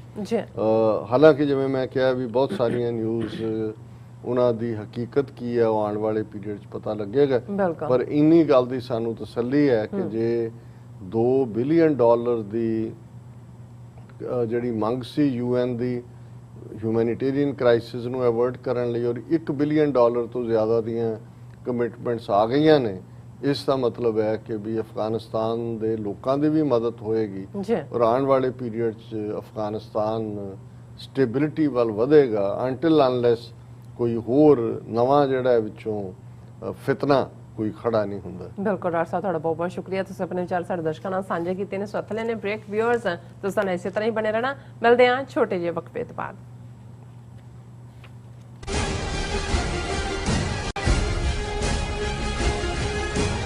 ਕੀ ਤੁਸੀਂ ਰੋਜ਼ਾਨਾ ਕੰਮ ਤੇ ਆਪਣਾ ਵਧੇਰੇ ਸਮਾਂ ਬਿਤਾਉਣ ਤੋਂ ਪਰੇਸ਼ਾਨ ਹੋ? ਆਪਣੀ ਪੂੰਜੀ ਨੂੰ ਕੰਮ ਤੇ ਲਗਾਓ, ਸਾਡੇ ਨਾਲ ਇਨਵੈਸਟ ਕਰੋ। ਅਸੀਂ ਤੁਹਾਡੀ ਪੂੰਜੀ ਤੋਂ ਤੁਹਾਡੇ ਲਈ ਵਧੇਰੇ ਪੈਸੇ ਬਣਾ ਸਕਦੇ ਹਾਂ। ਅਸੀਂ ਪ੍ਰਾਈਵੇਟ ਇਕੁਇਟੀ ਇਨਵੈਸਟਮੈਂਟ ਫਰਮ ਹਾਂ ਤੇ ਕਮਰਸ਼ੀਅਲ ਰੀਅਲ ਏਸਟੇਟ ਵਿੱਚ ਮਾਹਿਰ ਹਾਂ। Property management, leasing, asset management, commercial real estate investment ਵਿੱਚ ਸਾਰੀਆਂ ਸੇਵਾਵਾਂ ਲਈ ਅਮਰੀਕਾ ਭਰ ਵਿੱਚੋਂ ਤੁਸੀਂ ਸਾਡੇ ਤੱਕ ਪਹੁੰਚ ਕਰ ਸਕਦੇ ਹੋ। ਆਜ਼ਾਦ ਕਮਰਸ਼ੀਅਲ ਰੀਅਲਟੀ ਸਰਵਿਸਿਜ਼ ਤੇ Azad family trust, 701 north post oak road, suite number 204, Houston, Texas. ਤੁਸੀਂ ਸਾਨੂੰ ਸਾਡੇ ਫੋਨ ਨੰਬਰ 7136861277 ਤੇ ਵੀ ਸੰਪਰਕ ਕਰ ਸਕਦੇ ਹੋ। Azad commercial realty services. Punjab independence referendum ਦੀਆਂ ਵੋਟਾਂ 31 ਅਕਤੂਬਰ ਨੂੰ ਲੰਡਨ ਤੋਂ ਪੈਣੀਆਂ ਸ਼ੁਰੂ ਹੋਣਗੀਆਂ। UK 'ਚ ਵਸਦੇ ਸਿੱਖਾਂ ਨੂੰ ਬੇਨਤੀ ਹੈ ਕਿ ਵੋਟਾਂ ਪਾਉਣ ਲਈ ਵਹੀਰਾਂ ਘੱਤ ਕੇ 31 ਅਕਤੂਬਰ ਨੂੰ ਲੰਡਨ ਪਹੁੰਚੋ। ਪੋਲਿੰਗ ਬੂਥਾਂ ਦੀਆਂ ਲੋਕੇਸ਼ਨ ਅਤੇ ਹੋਰ ਸ਼ਹਿਰਾਂ ਵਿੱਚ ਵੋਟਾਂ ਦੀਆਂ ਤਰੀਕਾਂ ਜਾਣਨ ਲਈ ਕਾਲ ਕਰ ਸਕਦੇ ਹੋ 07538089986 ਜਾਂ ਲੌਗਇਨ ਕਰ ਸਕਦੇ ਹੋ london4khalistan.uk london4khalistan.uk।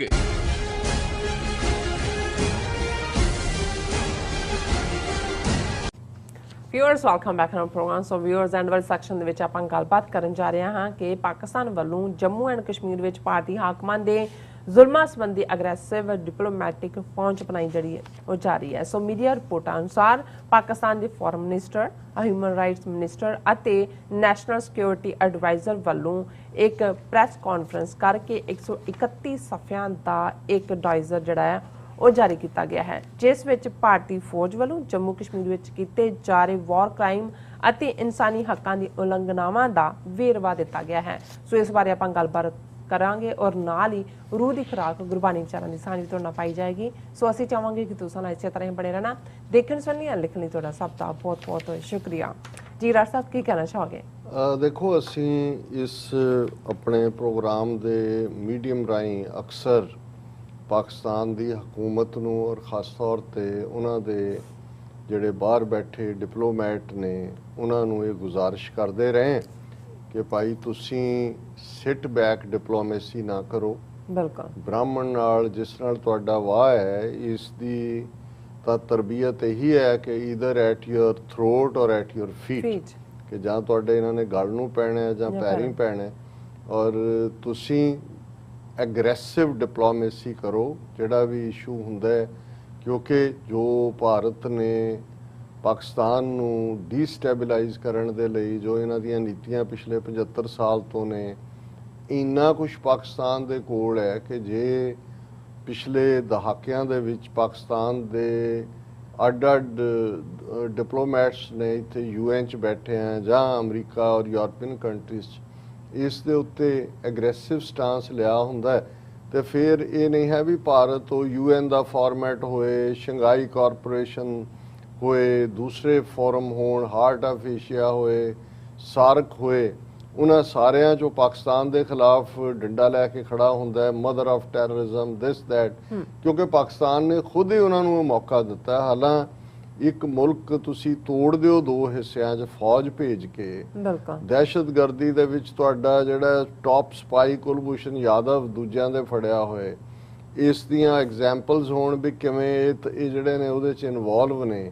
ਔਰ ਪੂਰਾ ਰਾਹ ਨੇ ਜਿਵੇਂ ਅਫਗਾਨਿਸਤਾਨ 'ਚ 20 ਸਾਲ ਚੰਮ ਦੀਆਂ ਚਲਾਈਆਂ, ਪਾਕਿਸਤਾਨ ਦੇ ਬਾਰਡਰ ਨਾਲ ਲੱਗਦੇ ਆਪਣੇ ਕੌਂਸੂਲੇਟ ਖੋਲ੍ਹ ਕੇ ਬਲੋਚਿਸਤਾਨ ਦੇ ਵਿੱਚ, ਮੇਨਲੈਂਡ ਦੇ ਵਿੱਚ, ਔਰ ਈਵਨ ਇਸਲਾਮਿਕ ਸਟੇਟ ਵਰਗੀ ਜਿਹੜੀ ਦਹਿਸ਼ਤਗਰਦ ਜਥੇਬੰਦੀ ਜਿਹਨੇ ਹੁਣ ਵੀ ਜੋ ਕੁਛ ਅਮਰੀਕਨ ਜਿਹਦੇ 'ਚ 12-13 ਮੈਰੀਨ ਮਾਰੇ ਗਏ ਔਰ ਬਾਕੀ 172 ਟੋਟਲ ਉਹਦੇ 'ਚ ਮਾਰੇ ਜਾਂਦੇ ਨੇ, ਉਹਦੇ 'ਚ ਵੀ ਇਹਨਾਂ ਦਾ ਰੋਲ ਹੋਏ।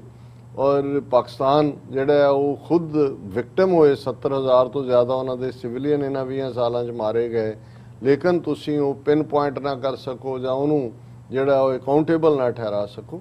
ਲੇਕਿਨ ਮੈਂ ਇਸ ਗੱਲ ਦੀ ਤਾਰੀਫ ਕਰਦਾ ਕਿ ਪਿਛਲੇ ਕੁਝ ਪੀਰੀਅਡ 'ਚ ਜਿਹੜਾ ਪਾਕਿਸਤਾਨ ਨੇ ਡਿਪਲੋਮੈਟਿਕ ਲੈਵਲ ਦੇ ਉੱਤੇ ਐਗਰੈਸਿਵ ਸਟੈਂਸ ਲਿਆ। ਔਰ ਹੁਣ ਕਿਉਂਕਿ ਸਪਟੈਂਬਰ ਦੇ ਮਹੀਨੇ 'ਚ ਜਦੋਂ ਅਸੀਂ ਗੱਲ ਕਰ ਹੀ ਰਹੇ ਹਾਂ, ਅਗਲੇ 2 ਹਫ਼ਤਿਆਂ 'ਚ ਯੂਨਾਈਟਿਡ ਨੇਸ਼ਨਸ ਜਨਰਲ ਅਸੈਂਬਲੀ ਦਾ ਸੈਸ਼ਨ ਵੀ ਹੋਣ ਜਾ ਰਿਹਾ ਹੈ, ਸਾਰੇ ਹੈੱਡ ਆਫ ਦਾ ਸਟੇਟਸ ਆ ਰਹੇ ਨੇ ਔਰ ਇਸ ਮੌਕੇ ਤੇ ਜਿਹੜਾ ਹੈ ਉਹ ਹੁਣ ਪਾਕਿਸਤਾਨ ਦੇ ਇਮਰਾਨ ਖਾਨ ਆਉਂਦੇ ਨੇ ਕਿ ਨਹੀਂ, ਫੋਰਨ ਮਿਨਿਸਟਰ ਤਾਂ ਆਣਗੇ, ਮੋਦੀ ਆ ਰਿਹਾ ਔਰ ਉਹਦੇ ਖਿਲਾਫ ਜਿਹੜਾ East cost Sikh coordination committee, Sikhs for justice ਔਰ ਬਾਕੀ ਜਥੇਬੰਦੀਆਂ, ਸਿੱਖ ਯੂਥ ਆਫ ਅਮਰੀਕਾ, ਉਹ ਵੱਡੇ ਪ੍ਰੋਟੈਸਟ ਪਲਾਨ ਕਰ ਰਹੀਆਂ ਨੇ। ਨਿਊਯਾਰਕ ਵੀ ਜਿੱਦਣ ਉਹਨੇ ਐਡਰੈਸ ਕਰਨਾ ਹੈ ਔਰ DC 'ਚ ਵੀ ਉਹਦੀ ਬਾਈਡਨ ਨਾਲ ਮੁਲਾਕਾਤ ਹੈ, ਉਹਦੇ ਤੇ ਅਸੀਂ ਗੱਲ ਕਰਾਂਗੇ ਜਦੋਂ ਸਾਡੇ ਕੋਲ ਹੋਰ ਡੀਟੇਲ ਉਸ ਦੇ ਟ੍ਰਿਪ ਦੀ ਆਏਗੀ। ਲੇਕਿਨ ਜਿਹੜੀ ਖਬਰ ਕਰਕੇ ਅਸੀਂ ਇਸ ਸੈਗਮੈਂਟ ਨੂੰ ਡਿਸਕਸ ਕਰ ਰਹੇ ਹਾਂ ਕਿ ਕਿਵੇਂ ਪਾਕਿਸਤਾਨ ਨੇ ਇੱਕ 131 ਪੇਜ ਦਾ ਡੋਸੀਅਰ ਕਿ ਜੰਮੂ ਕਸ਼ਮੀਰ ਦੇ ਵਿੱਚ ਕਿਵੇਂ ਇਹੀ ਨਹੀਂ ਕਿ ਗ੍ਰੌਸ ਹਿਊਮਨ ਰਾਈਟਸ ਵਾਇਲੇਸ਼ਨਸ ਨੇ ਇੰਡੀਆ ਜਾਂ ਇੰਡੀਅਨ ਆਰਮੀ ਕਰ ਰਹੀ, ਉਹਨਾਂ ਨੇ ਲਫ਼ਜ਼ ਵਾਰ ਕ੍ਰਾਈਮਸ, ਜੰਗੀ ਗੁਨਾਹ, ਜੰਗੀ ਅਪਰਾਧ, ਔਰ ਇਹ ਵੀ ਕੋਈ ਉਹਨਾਂ ਨੇ ਪ੍ਰੈਸ ਦੇ ਵਿੱਚ ਕੋਈ ਸਟੇਟਮੈਂਟ ਭੇਜ ਕੇ ਨਹੀਂ ਕੀਤਾ, ਪ੍ਰੋਪਰ ਇੱਕ ਪ੍ਰੈਸ ਕਾਨਫਰੰਸ ਜਿਹਦੇ 'ਚ ਪਾਕਿਸਤਾਨ ਦੇ ਫੋਰਨ ਮਿਨਿਸਟਰ ਸ਼ਾਹ ਮਹਿਮੂਦ ਕੁਰੈਸ਼ੀ, ਉਹਨਾਂ ਦੇ ਨਾਲ national security adviser doctor Moeed Yusuf ਔਰ federal human rights minister Shireen Mazari ਉਹ ਸ਼ਾਮਲ ਸੀ। ਔਰ ਉਹਦੇ 'ਚ ਉਹਨਾਂ ਨੇ ਉਹ ਡੋਜ਼ੀਅਰ ਜਿਸ 'ਚ ਉਹਨਾਂ ਨੇ ਇਹ ਕਿਹਾ ਕਿ ਵੀ ਇਹਦੇ 'ਚ ਅਸੀਂ ਇੰਟਰਨੈਸ਼ਨਲ ਆਰਗੇਨਾਈਜੇਸ਼ਨਸ ਦੀਆਂ ਰਿਪੋਰਟ, ਇੰਡੀਆ ਦਾ ਆਪਣਾ ਮੀਡੀਆ ਕਿ ਜੰਮੂ ਕਸ਼ਮੀਰ ਦੇ ਵਿੱਚ ਕਿਸ ਲੈਵਲ ਦੇ ਉੱਤੇ ਹਿਊਮਨ ਰਾਈਟਸ ਦਾ ਕ੍ਰਾਈਸਿਸ ਹੈ, ਵਾਰ ਕ੍ਰਾਈਮਸ ਕਮਿਟ ਹੋ ਰਹੇ ਨੇ, ਔਰ ਜ਼ਾਹਰ ਹੈ ਕਿ 2-4 ਜਿਹੜੇ ਨੇ ਉਹ ਪਾਕਿਸਤਾਨ ਦੇ ਮੀਡੀਆ ਦੀਆਂ ਰਿਪੋਰਟਸ ਦੇ ਆਧਾਰ 'ਤੇ ਵੀ। ਔਰ ਉਹਦੇ 'ਚ ਉਹਨਾਂ ਨੇ ਕਿਹਾ ਉਸ ਪ੍ਰੈਸ ਕਾਨਫਰੰਸ 131 ਪੇਜ ਦਾ ਇਹ ਡੋਜ਼ੀਅਰ ਹੈ, we decided that considering the situation in Indian occupied Kashmir and kind of governments thinking present there, we should play our role and unveil the real face of this Indian government claiming to be the world's biggest democracy before the world ਕਿ ਇਹਦਾ ਨਕਾਬ ਲਾਈਏ ਜਿਹੜੀ ਇਹ ਦੁਨੀਆ ਦੀ ਆਪਣੇ ਆਪ ਨੂੰ ਸਭ ਤੋਂ ਵੱਡੀ ਜਮਹੂਰੀਅਤ ਕਹਿੰਦੀ ਹੈ, ਭਾਰਤ ਮਾਤਾ ਵਾਲੇ। ਔਰ ਉਹਨਾਂ ਨੇ ਕਿਹਾ ਵੀ 131 ਪੇਜ ਦੇ ਜਿਹੜੇ ਨੇ ਇਹਦੇ 'ਚ 3 ਚੈਪਟਰ ਨੇ ਇਸ ਡੋਜ਼ੀਅਰ 'ਚ, one on the war crimes by Indian army and its genocidal actions कि भी की ने, second on the disappointment of Kashmiris and how a local resistance movement is being born despite the propaganda of everything being normal कि किवें local जिहड़ी है एक लहर खड़ी हो रही है, हालां भारतीय हुकूमत वालों प्रचार किया जा रहा है जी सब ठीक ठाक है. And A third chapter on how UN Security Council resolutions, international laws and humanitarian laws were being violated through efforts to bring about a demographic change in the valley. ਜ਼ਾਹਰ ਹੈ ਜੋ 5 ਅਗਸਤ 2019 ਨੂੰ ਆਈਨੀ ਗੁੰਡਾਗਰਦੀ ਕੀਤੀ, UN Security Council ਦੇ resolution ਜਿਹਨੇ disputed territory ਮੰਨਿਆ ਹੋਇਆ ਹੈ, ਪਲੇਬਿਸਾਈਡ ਦੀ ਗੱਲ ਕੀਤੀ ਹੋਈ ਹੈ, ਇਹਨਾਂ ਨੇ ਉਸ ਦੀਆਂ ਧੱਜੀਆਂ ਉਡਾ ਕੇ ਜੰਮੂ ਕਸ਼ਮੀਰ ਦਾ ਈਵਨ ਸਟੇਟ ਦਾ ਰੁਤਬਾ ਵੀ ਖਤਮ ਕਰ ਦਿੱਤਾ, ਲਦਾਖ ਨੂੰ ਯੂਨੀਅਨ ਟੈਰੀਟਰੀ ਬਣਾ ਲਿਆ, ਜੰਮੂ ਕਸ਼ਮੀਰ ਨੂੰ ਯੂਨੀਅਨ ਟੈਰੀਟਰੀ ਬਣਾ ਲਿਆ. ਹਾਲਾਂਕਿ ਅੱਜ ਹੀ ਮੈਂ ਸੁਣ ਰਿਹਾ ਸੀ ਪ੍ਰਵੀਨ ਸਾਨੀ ਜਿਹੜਾ ਹੈ ਤਾਂ ਪੱਕਾ ਇੰਡੀਅਨ ਪੈਟਰੀਓਟ ਹੈ, ਫੌਜੀ ਹੈ, ਕਰਨਲ ਕੇ ਕੀ ਸੀਗਾ, ਪਰ ਉਹ ਕਸ਼ਮੀਰ ਗਿਆ ਹੋਇਆ, ਡਲ ਲੇਕ ਦੇ ਉੱਤੇ ਖਲੋ ਨੇ ਕਿਹਾ ਜੀ 4-5 ਦਿਨ ਤੋਂ ਮੈਂ ਇੱਥੇ ਹਾਂ, ਪਰ ਜਿਹੜੀ ਉਹਦੇ 'ਚ ਉਹਦੀ 15 ਮਿੰਟ ਦੀ ਬਰੀਫਿੰਗ ਹੈ ਇਸ ਸਾਰੇ ਦੇ ਉੱਤੇ, ਉਹਨੇ ਕਿਹਾ ਜੀ ਹਰ ਕਸ਼ਮੀਰੀ ਉੱਪਰ ਥੱਲੇ ਵਿਚਕਾਰ ਹਰ ਕੋਈ ਡਿਸਅਪੁਆਇੰਟ ਹੈ, ਔਰ ਉਹਨਾਂ ਨੇ ਕਿਹਾ ਵੀ ਜੇ ਕਸ਼ਮੀਰੀਆਂ ਨੂੰ ਹੁਣ ਹੋਪ ਹੈ ਕਿਸੇ ਤੋਂ, ਪਾਕਿਸਤਾਨ ਤੋਂ ਕੋਈ ਬਹੁਤੀ ਆਸ ਨਹੀਂ ਕਰਦੇ, ਚੀਨ ਤੋਂ, ਔਰ ਉਹਨੇ ਕਿਹਾ ਵੀ ਕਿਵੇਂ ਇੰਡੀਆ ਦੇ ਇਸ ਸੈਕਸ਼ਨ ਨੇ ਆਰਟੀਕਲ 370 ਖਤਮ ਕਰਨਾ ਔਰ ਖਾਸ ਤੌਰ ਤੇ ਲਦਾਖ ਨੂੰ ਯੂਨੀਅਨ ਟੈਰੀਟਰੀ ਬਣਾਉਣਾ, ਉਸਨੇ ਕਿਵੇਂ ਚਾਈਨਾ ਨੂੰ ਐਮਬੋਲਡਨ ਕੀਤਾ. ਤੇ ਪਹਿਲਾਂ ਜਿਹੜਾ ਇਸ਼ੂ ਅਮਰੀਕਾ ਇੰਡੀਆ ਪਾਕਿਸਤਾਨ ਦੇ ਵਿਚਾਲੇ ਸੀ, ਕਿਵੇਂ ਹੁਣ ਚਾਈਨਾ ਉਹਦੇ 'ਚ ਪ੍ਰਾਈਮ ਐਕਟਰ ਦੇ ਤੌਰ ਤੇ ਉੱਭਰਿਆ, ਕਿਉਂਕਿ ਵਨ ਬੈਲਟ ਵਨ ਰੋਡ ਵੀ ਜੁੜਿਆ ਹੋਇਆ, ਔਰ ਲਦਾਖ ਜਿਹੜਾ ਚੀਨ ਦੇ ਲਈ ਹਮੇਸ਼ਾ ਹੀ ਅਹਿਮੀਅਤ ਵਾਲਾ ਪਾਰਟ ਰਿਹਾ. ਔਰ ਅਸੀਂ ਅਕਸਰ ਕਹਿੰਦੇ ਹਾਂ ਕਿ ਜਦੋਂ ਮਾਓ ਜ਼ੇਤੁੰਗ ਇਹ ਕਹਿੰਦਾ ਸੀ ਕਿ ਵੀ ਇਹ 5 ਫਿੰਗਰਸ ਨੇ, ਜਿਹੜੀ ਤੱਬਤ ਹੈ ਹਥੇਲੀ ਹੈ, ਔਰ ਉਹਨਾਂ ਫਿੰਗਰਸ ਦੇ ਵਿੱਚ ਲਦਾਖ ਹੈ, ਤਿੱਬਤ ਹੈ, ਨੇਪਾਲ ਹੈ, ਸਿੱਕਮ ਹੈ, ਭੂਟਾਨ ਹੈ, ਕਿ ਵੀ ਮਤਲਬ ਇਹ ਹੈ ਵੀ ਇਹ ਸਾਡੀਆਂ ਫਿੰਗਰਸ ਨੇ. ਉਹਨੇ ਕਿਹਾ ਵੀ ਇਹ ਇੰਡੀਅਨ ਗਵਰਨਮੈਂਟ ਦੀ ਸਟੂਪਿਡਿਟੀ ਨੇ ਹੀ ਚਾਈਨਾ ਨੂੰ ਹੁਣ ਕਸ਼ਮੀਰ ਮੁੱਦੇ ਦੇ ਉੱਤੇ ਮੇਨ ਪਲੇਅਰ ਦੇ ਤੌਰ ਤੇ ਲਿਆ ਕੇ ਖੜਾ ਕੀਤਾ. ਉਹਨੇ ਕਿਹਾ ਜੀ ਕਸ਼ਮੀਰੀ ਲੋਕ ਵੀ ਜੇ ਇਸ ਵੇਲੇ ਹੋਪਫੁਲ ਨੇ ਕਿ ਅਲਟੀਮੇਟਲੀ ਹੁਣ ਚਾਈਨਾ ਵੱਲ ਦੇਖ ਰਹੇ ਨੇ. ਸੋ ਇਹ ਬੜੀ ਵੱਡੀ ਇੱਕ ਰਿਟਾਇਰਡ ਆਰਮੀ ਆਫੀਸਰ ਦਾ ਜਿਹੜਾ ਐਕਸਪਰਟ ਵੀ ਹੈ ਇਹ ਕਹਿਣਾ, ਔਰ ਇਸ ਸਾਰੇ 'ਚ ਇਹ ਫਿਰ ਸਾਰੀ ਜਿਹੜੀ ਨਿਊਜ਼ ਹੈ ਉਸ ਡਿਟੇਲ ਦੇ ਨਾਲ ਹੀ ਜੁੜੀ ਹੋਈ ਹੈ. ਪਰ ਇਸ ਸਾਰੇ ਜਿਹੜਾ part Indian patronage training of ISA serious concern, ਔਰ ਉਹਦੇ 'ਚ foreign office spokesperson Asim Iftikhar while presenting statistics and figures from the dossier stressed that there was a great need to make the world aware so that action could be taken to bring an end to the grave human rights violations in Indian occupied Kashmir. और उन्होंने कहा जी एक step in the right direction है, पर जड़ा उन्होंने खास तौर पर कहा he alleged that evidence suggested that India was operating 5 training camps in Gulmarg, Raipur, Jodhpur, Chakrata, Anupgarh and Bikaner.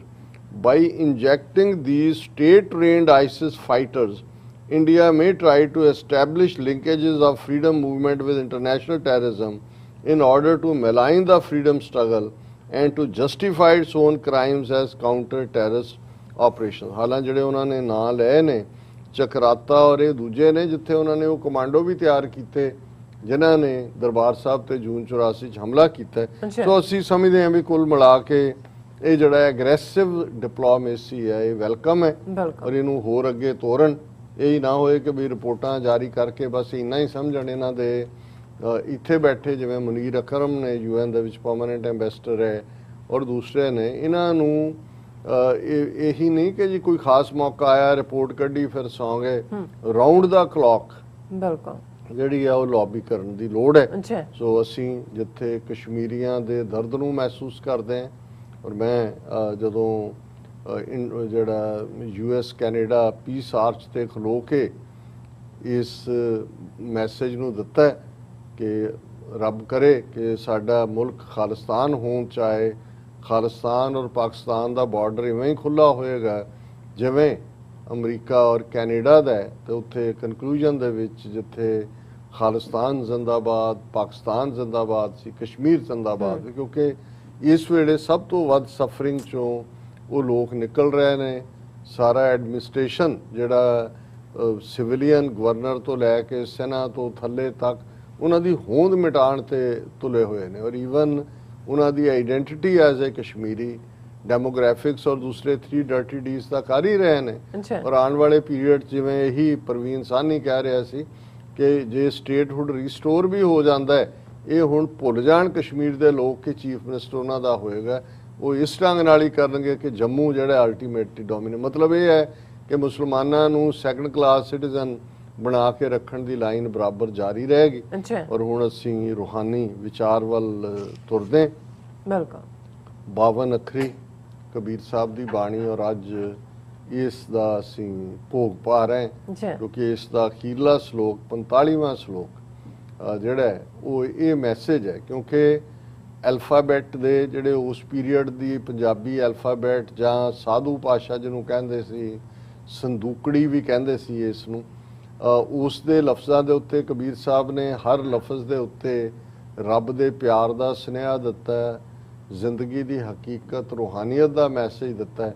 ਪਰ ਇਸ ਸ਼ਲੋਕ ਦੇ ਵਿੱਚ 45ਵੇਂ ਸ਼ਲੋਕ 'ਚ ਉਹਨਾਂ ਨੇ ਸਾਰੇ ਮੈਸੇਜ ਨੂੰ ਸਮ ਅਪ ਕੀਤਾ ਹੈ। ਔਰ ਕਬੀਰ ਸਾਹਿਬ ਨੇ ਫਰਮਾਇਆ 52 ਅੱਖਰ ਜੋਰੇ ਆਨ, ਸਕਿਆ ਨ ਅੱਖਰ ਏਕ ਪਛਾਨ, ਸਤ ਕਾ ਸ਼ਬਦ ਕਬੀਰਾ ਕਹੈ, ਪੰਡਤ ਹੋਏ ਸੋ ਅਨ ਪੈ ਰਹਿ, ਪੰਡਤ ਲੋਗੈ ਕੋ ਬਿਵਹਾਰ, ਗਿਆਨਵੰਤ ਕੋ ਤਤ ਵਿਚਾਰ, ਜਾਂ ਕੈ ਜੀ ਜੈਸੀ ਬੁੱਧ ਹੋਈ, ਕਹਿ ਕਬੀਰ ਜਾਣੇਗਾ ਸੋਈ। ਬਿਲਕੁਲ ਕਬੀਰ ਸਾਹਿਬ ਕਹਿੰਦੇ ਨੇ ਵੀ ਮੈਂ ਤਾਂ ਜਿਹੜੇ 52 ਅੱਖਰ 52 ਅੱਖਰਾਂ ਦੀ ਕਹਾਣੀ ਕਹੀ ਹੈ, ਇਹ ਅਸਲ 'ਚ ਜਿਹੜੀ ਦੁਨਿਆਵੀ ਉਹਨਾਂ ਦੇ ਲਈ ਸਾਡੇ ਇੱਕ ਪਿਆਰੇ ਜਿਹੜੇ ਇੰਟਰਪ੍ਰੇਟਰ ਨੇ ਉਹ 2 ਲਫ਼ਜ਼ ਇਸਤੇਮਾਲ ਕਰਦੇ ਸੀ ਕਿ ਇੱਕ ਚੁੰਚ ਗਿਆਨੀ ਜੀ, ਇੱਕ ਬ੍ਰਹਮ ਗਿਆਨੀ। ਬਿਲਕੁਲ ਹੁਣ ਚੁੰਚ ਗਿਆਨੀ ਉਹ ਨੇ ਜਿਹੜੇ ਬਹਿਸ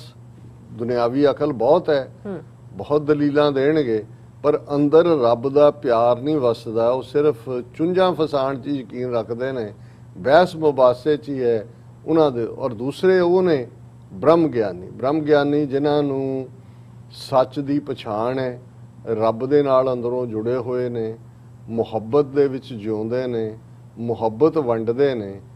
ਉਹਨਾਂ ਨੂੰ ਲਫ਼ਜ਼ਾਂ ਦੀ ਦੁਨੀਆ ਦੇ ਵਿੱਚ ਆਉਣ ਦੀ ਕੋਈ ਲੋੜ ਨਹੀਂ ਹੈ। ਉਹ ਲੋਕਾਂ ਤੋਂ ਮੇਰੀ ਛਿਪੇ ਰਹਿਣ ਦੀ ਚਾਹ, ਛਿਪੇ ਤੁਰ ਜਾਣ ਦੀ, ਉਹ ਲੋਕਾਂ ਤੋਂ ਬਚ ਕੇ ਲੁਕ ਕੇ ਉਸ ਪਿਆਰ ਔਰ ਪਰਉਪਕਾਰ ਨੂੰ ਵੰਡਦੇ ਨੇ। ਔਰ ਇਹੀ ਜਿਵੇਂ 52 ਅੱਖਰੀ ਦੀ ਕਲੋਜ਼ਿੰਗ 'ਚ ਕਬੀਰ ਸਾਹਿਬ ਨੇ ਫਰਮਾਇਆ, ਜਦੋਂ ਗੁਰੂ ਨਾਨਕ ਸਾਹਿਬ ਨੇ ਕਸ਼ਮੀਰ ਜਦੋਂ ਉਹ ਗਏ ਔਰ ਕਸ਼ਮੀਰ ਦੇ ਮਟਨ ਇਲਾਕੇ 'ਚ ਉੱਥੋਂ ਦਾ ਸਭ ਤੋਂ ਵੱਡਾ ਸਕਾਲਰ ਪੰਡਤ ਬ੍ਰਹਮਦੱਤ ਜਿਹਨੇ ਕਿਤਾਬਾਂ ਦੇ ਅੰਬਾਰ ਜਿਹਦੇ ਕੋਲ ਲੱਗੇ ਹੋਏ ਸੀ ਔਰ ਕੋਈ ਉਹਦੇ ਸਾਹਮਣੇ ਖਲੋਂਦਾ ਨਹੀਂ ਸੀ, ਉਹਦੇ ਕੋਲ ਇੰਨੀਆਂ ਪਾਵਰਫੁਲ ਦਲੀਲਾਂ ਔਰ ਉਹਦੀ ਤਾਲੀਮ ਸੀ। ਤੇ ਗੁਰੂ ਨਾਨਕ ਸਾਹਿਬ ਦੇ ਸਾਹਮਣੇ ਜਦੋਂ ਉਸ ਦਾ ਉਹ ਸਾਰਾ ਜਿਹੜਾ ਚੁੰਚ ਗਿਆਨ ਸੀ ਉਹ ਕਾਫੂਰ ਹੋਇਆ ਤੇ ਅਲਟੀਮੇਟਲੀ ਉਹਨੇ ਗੁਰੂ ਨਾਨਕ ਸਾਹਿਬ ਦੇ ਚਰਨਾਂ ਤੇ ਆਪਣਾ ਸੀਸ ਧਰਿਆ। ਔਰ ਉਹੀ ਉਹਦਾ ਘਰ ਜਿਹੜਾ ਉਹ ਪਹਿਲੀ ਧਰਮਸਾਲ ਬਣਦਾ ਕਸ਼ਮੀਰ ਦੇ ਵਿੱਚ ਸਿੱਖੀ ਦੀ। ਉਹ ਪਹਿਲਾ ਜਿਹੜਾ ਉਸ ਖਿੱਤੇ 'ਚ ਗੁਰੂ ਨਾਨਕ ਦਾ ਸਿੱਖ ਬਣਦਾ। ਔਰ ਉਸ ਪਰਥਾਏ ਜਿਹੜਾ ਗੁਰੂ ਨਾਨਕ ਜਦੋਂ ਇਹ ਡਿਬੇਟ ਹੁੰਦੀ ਹੈ ਤੇ ਗੁਰੂ ਨਾਨਕ ਸਾਹਿਬ ਜਿਹੜਾ ਉਚਾਰਦੇ ਨੇ ਸ਼ਬਦ, ਜਿਸ ਨੂੰ ਆਸਾ ਦੀ ਵਾਰ 'ਚ ਰੋਜ਼ਾਨਾ ਪੜ੍ਹਿਆ ਜਾਂਦਾ ਹੈ ਕਿ ਪੜ ਪੜ ਗੱਡੀ ਲੱਦੀ ਹੈ, ਪੜ ਪੜ ਭਰੀ ਹੈ ਸਾਥ, ਪੜ ਪੜ ਬੇੜੀ ਪਾਈ ਹੈ, ਪੜ ਪੜ ਗੱਡੀ ਹੈ ਖਾਤ, ਪੜ੍ਹੀਐ ਜੇਤੇ ਬਰਸ ਬਰਸ, ਪੜ੍ਹੀਐ ਜੇਤੇ ਮਾਸ, ਪੜ੍ਹੀਐ ਜੇਤੀ ਆਰਜਾ, ਪੜ੍ਹੀਐ ਜੇਤੇ ਸਾਸ, ਨਾਨਕ ਲੇਖੈ ਇੱਕ ਗੱਲ, ਹੋਰ ਹਉਮੈ ਚੱਕਣਾ ਝਾਕ। ਕਿ ਭਾਈ ਤੁਸੀਂ ਸਾਰੀ ਉਮਰ ਪੜ੍ਹੋ, ਸਾਰੇ ਸਾਹ ਪੜ੍ਹੋ, ਕਿਤਾਬਾਂ ਦੀਆਂ ਬੀੜੀਆਂ ਭਰ ਲਓ, ਅੰਬਾਰ ਲਾ ਲਓ, ਉਹਨਾਂ ਨੂੰ ਕਰ ਲਓ, ਪਰ ਅਲਟੀਮੇਟਲੀ ਨਾਨਕ ਲੇਖੈ ਇੱਕ ਗੱਲ ਕਿ ਜਿਹੜੀ ਲੇਖੇ ਪੈਣੀ ਹੈ ਰੱਬ ਦੀ ਗੱਲ, ਉਹ ਤਾਂ ਉਸ ਰੱਬ ਦੀ ਹੋਂਦ ਦੇ ਉੱਤੇ ਯਕੀਨ, ਉਸ ਦੇ ਮੁਹੱਬਤ ਦੇ ਵਿੱਚ ਆਉਣਾ, ਹੋਰ ਹਉਮੈ ਝੱਖਣਾ ਝਾਕ। ਬਾਕੀ ਜਿੰਨੇ ਅਸੀਂ ਨਾਲ ਟਾਈਟਲ ਲਾਏ ਹੁੰਦੇ ਨੇ, ਛੱਜ ਬੰਨੇ ਹੁੰਦੇ ਨੇ, ਉਹ ਤਾਂ ਸਾਡੀ ਈਗੋ ਦੀ ਮੈਸਾਜ ਹੀ ਹੈ, ਈਗੋ ਨੂੰ ਹੀ ਵਧਾਉਂਦਾ। ਔਰ ਇਹੀ ਕਬੀਰ ਸਾਹਿਬ ਨੇ ਕਿਹਾ ਕਿ ਭਾਈ 52 ਅੱਖਰ ਜੋਰੇ ਆਨ। ਬਹੁਤ ਸਾਰੇ ਨੇ ਜਿਨ੍ਹਾਂ ਨੇ ਇਹ 52 ਅੱਖਰਾਂ ਨੂੰ ਜੋੜ ਕੇ ਬਹੁਤ ਗਿਆਨ ਹਾਸਲ ਕੀਤਾ ਹੋਇਆ ਹੈ। ਸਕਿਆ ਨਾ ਅੱਖਰ ਏਕ ਪਛਾਣ, ਜਿਹੜਾ ਇੱਕ ਰੱਬ ਦੀ ਮੁਹੱਬਤ ਦਾ ਅੱਖਰ ਸੀ ਉਹ ਤਾਂ ਸਮਝ ਨਹੀਂ ਆਇਆ। ਔਰ ਸਤ ਕਾ ਸ਼ਬਦ ਕਬੀਰ ਆਖਿਆ, ਕਬੀਰ ਸਾਹਿਬ ਕਹਿੰਦੇ ਨੇ ਕਿ ਉਹ ਰੱਬ ਸੱਚ ਹੈ, ਉਹੀ ਇੱਕੋ ਅੱਖਰ ਹੈ ਜਿਹਦੀ ਪਛਾਣ ਦੀ ਲੋੜ ਹੈ। ਪੰਡਤ ਹੋਏ ਸੋ ਅਨਪੈ ਰਹਿ, ਕਿ ਜਿਹੜਾ ਸੱਚਮੁੱਚ ਉਸ ਪਿਆਰ ਦੇ ਸਬਕ ਨੂੰ ਪੜ੍ਹ ਲੈਂਦਾ ਹੈ, ਉਹ ਉਸ ਅਨੁਭਵ ਦੇ ਵਿੱਚ ਜਿਉਂਦਾ ਹੈ, ਉਹਨੂੰ ਫਿਰ ਕਿਸੇ ਹੋਰ ਫੋਕੇਪਨ ਦੀ ਜਿਹੜੀ ਆ ਉਹ ਲਾਲਸਾ ਨਹੀਂ ਹੁੰਦੀ। ਔਰ ਉਹਦੇ ਅੰਦਰ ਜਿਹਨੂੰ ਇਸ ਗੱਲ ਦੀ ਸੱਚ ਦੀ ਸਮਝ ਆ ਗਈ, ਉਹ ਫਿਰ ਨਿਡਰ ਹੋ ਕੇ ਜਿਉਂਦਾ ਹੈ, ਉਹ ਕਿਸੇ ਦੇ ਭੌਚ ਨਹੀਂ ਜਿਉਂਦਾ। ਪੰਡਤ ਲੋਗੈ ਕੋ ਵਿਵਹਾਰ, ਗਿਆਨਵੰਤ ਕੋ ਤਤ ਵਿਚਾਰ, ਕਿ ਜਿਹੜਾ ਸੱਚਮੁੱਚ ਸਪਿਰਿਚੁਅਲ ਬੰਦਾ ਹੈ, ਰੂਹਾਨੀ ਇਨਸਾਨ ਹੈ, ਉਸ ਨੂੰ ਰਿਐਲਿਟੀ ਦੀ ਸੱਚ ਦੀ ਸਮਝ ਹੈ। ਲੇਕਿਨ ਜਿਹੜਾ ਦੁਨਿਆਵੀ ਬ੍ਰਾਹਮਣ ਹੈ, ਦੁਨਿਆਵੀ ਪੰਡਤ ਹੈ, ਉਹ ਅੱਖਰ ਹੀ ਗਿਣੇਗਾ, ਉਹ ਦੁਨਿਆਵੀ ਉਸ ਵਿਜ਼ਡਮ ਦੇ ਵਿੱਚ ਹੀ ਫਸਿਆ ਰਹੇਗਾ। ਔਰ ਇਹ ਦੋਨਾਂ ਨੂੰ ਹੀ ਫਿਰ ਉਹਨਾਂ ਨੇ ਫਰਮਾਇਆ, ਜਾਂ ਕਿ ਜੀ ਜੈਸੀ ਬੁੱਧ ਹੋਈ, ਕਿ ਵੀ ਜਿਸ ਕਿਸਮ ਦਾ ਤੁਹਾਡੇ ਮਾਈਂਡ ਦੇ ਅੰਦਰ ਅਨੁਭਵ ਹੈ, ਤੁਸੀਂ ਉਨੇ ਜੋਗੇ ਹੀ ਹੋ। ਜਿਹਨੂੰ ਗੁਰੂ ਸਾਹਿਬ ਨੇ ਫਰਮਾਇਆ ਕਿ ਭਾਈ ਇਹ ਜਿਹੜੇ ਨੇ, ਇਹਨਾਂ ਨੂੰ ਪਤਾ ਹੀ ਨਹੀਂ ਹੈ ਵੀ ਇਹ ਲੋਕ ਕੀ ਜਿਤ ਜਿਤ ਲਾਏ ਤਿਤ ਲਗੇ ਹਰ ਨਾਥ, ਨਾਨਕ ਇਨ ਕੇ ਕਛੂ ਨਾ ਹਾਥ। ਸੋ ਜਾਂ ਕੇ ਜੀ ਜੈਸੀ ਬੁੱਧ ਹੋਏ, ਜਿੱਦਾਂ ਦੀ ਅਕਲ ਹੈ ਉਹ ਜੇ ਉਹਨਾਂ ਦੇ ਕਹਿ ਕਬੀਰ ਜਾਣੇਗਾ ਸੋਏ, ਕਿ ਵੀ ਇਹ ਅਲਟੀਮੇਟਲੀ ਕਬੀਰ ਸਾਹਿਬ ਕਹਿੰਦੇ ਨੇ ਕਿ ਜਿਹਨੇ ਉਸ ਸੱਚ ਨੂੰ ਅਨੁਭਵ ਕਰ ਲਿਆ, ਉਹੀ ਉਸ ਸੱਚ ਨੂੰ ਜਾਣ ਸਕਦਾ ਹੈ। ਸੋ ਇਸ ਦੇ ਨਾਲ ਅੱਜ ਅਸੀਂ 52 ਅੱਖਰੀ ਦੀ ਵਿਚਾਰ ਜਿਹੜੀ ਹੈ ਉਹ ਸਮਾਪਤ ਕਰਦੇ हैं जी। राज साहब ਤੁਹਾਡਾ ਬਹੁਤ ਬਹੁਤ ਸ਼ੁਕਰੀਆ, ਤੁਸੀਂ ਅਧਿਆਇ ਵਿੱਚ ਸ਼ੁਹਦਾਤ ਦਾ ਵਿਚਾਰ ਸਾਡੇ ਦਰਸ਼ਕਾਂ ਨਾਲ ਸਾਂਝਾ ਕੀਤਾ ਹੈ। ਸੋ ਇਸ ਤਰ੍ਹਾਂ ਆਪਣੇ ਵਿਊਅਰਸ ਕੋਲ ਨੇ ਇਜਾਜ਼ਤ। ਵਿਊਅਰਸ, ਸਾਡੇ ਪ੍ਰੋਗਰਾਮ ਦਾ ਸਮਾਂ ਇੱਥੇ ਸਮਾਪਤ ਹੁੰਦਾ। ਤੁਸੀਂ ਆਪਣੀ ਰਾਏ ਤੇ ਸੁਝਾਅ ਸਾਨੂੰ ਭੇਜਣਾ ਭੁੱਲਣਾ ਸਾਡੇ ਇਸ ਪਤੇ ਤੇ sos@tv84.tv ਤੇ ਅਸੀਂ ਆਪਣਾ ਪ੍ਰੋਗਰਾਮ ਲੈ ਕੇ ਫਿਰ ਦੁਬਾਰਾ ਤੁਹਾਡੇ ਸਾਹਮਣੇ ਹੋਵਾਂਗੇ। ਤਦ ਤੱਕ ਲਈ ਮੈਨੂੰ ਤੇ ਆਪਣਾ ਸੁਣਾ ਗਿਆ ਦੋ ਦੇਖਦੇ ਰਹੋ TV84 ਬੁਲਾ ਦਿਓ ਫਤਿਹ। ਵਾਹਿਗੁਰੂ ਜੀ ਕਾ ਖਾਲਸਾ, ਵਾਹਿਗੁਰੂ ਜੀ ਕੀ ਫਤਿਹ। ਰੱਬ ਰਾਖਾ।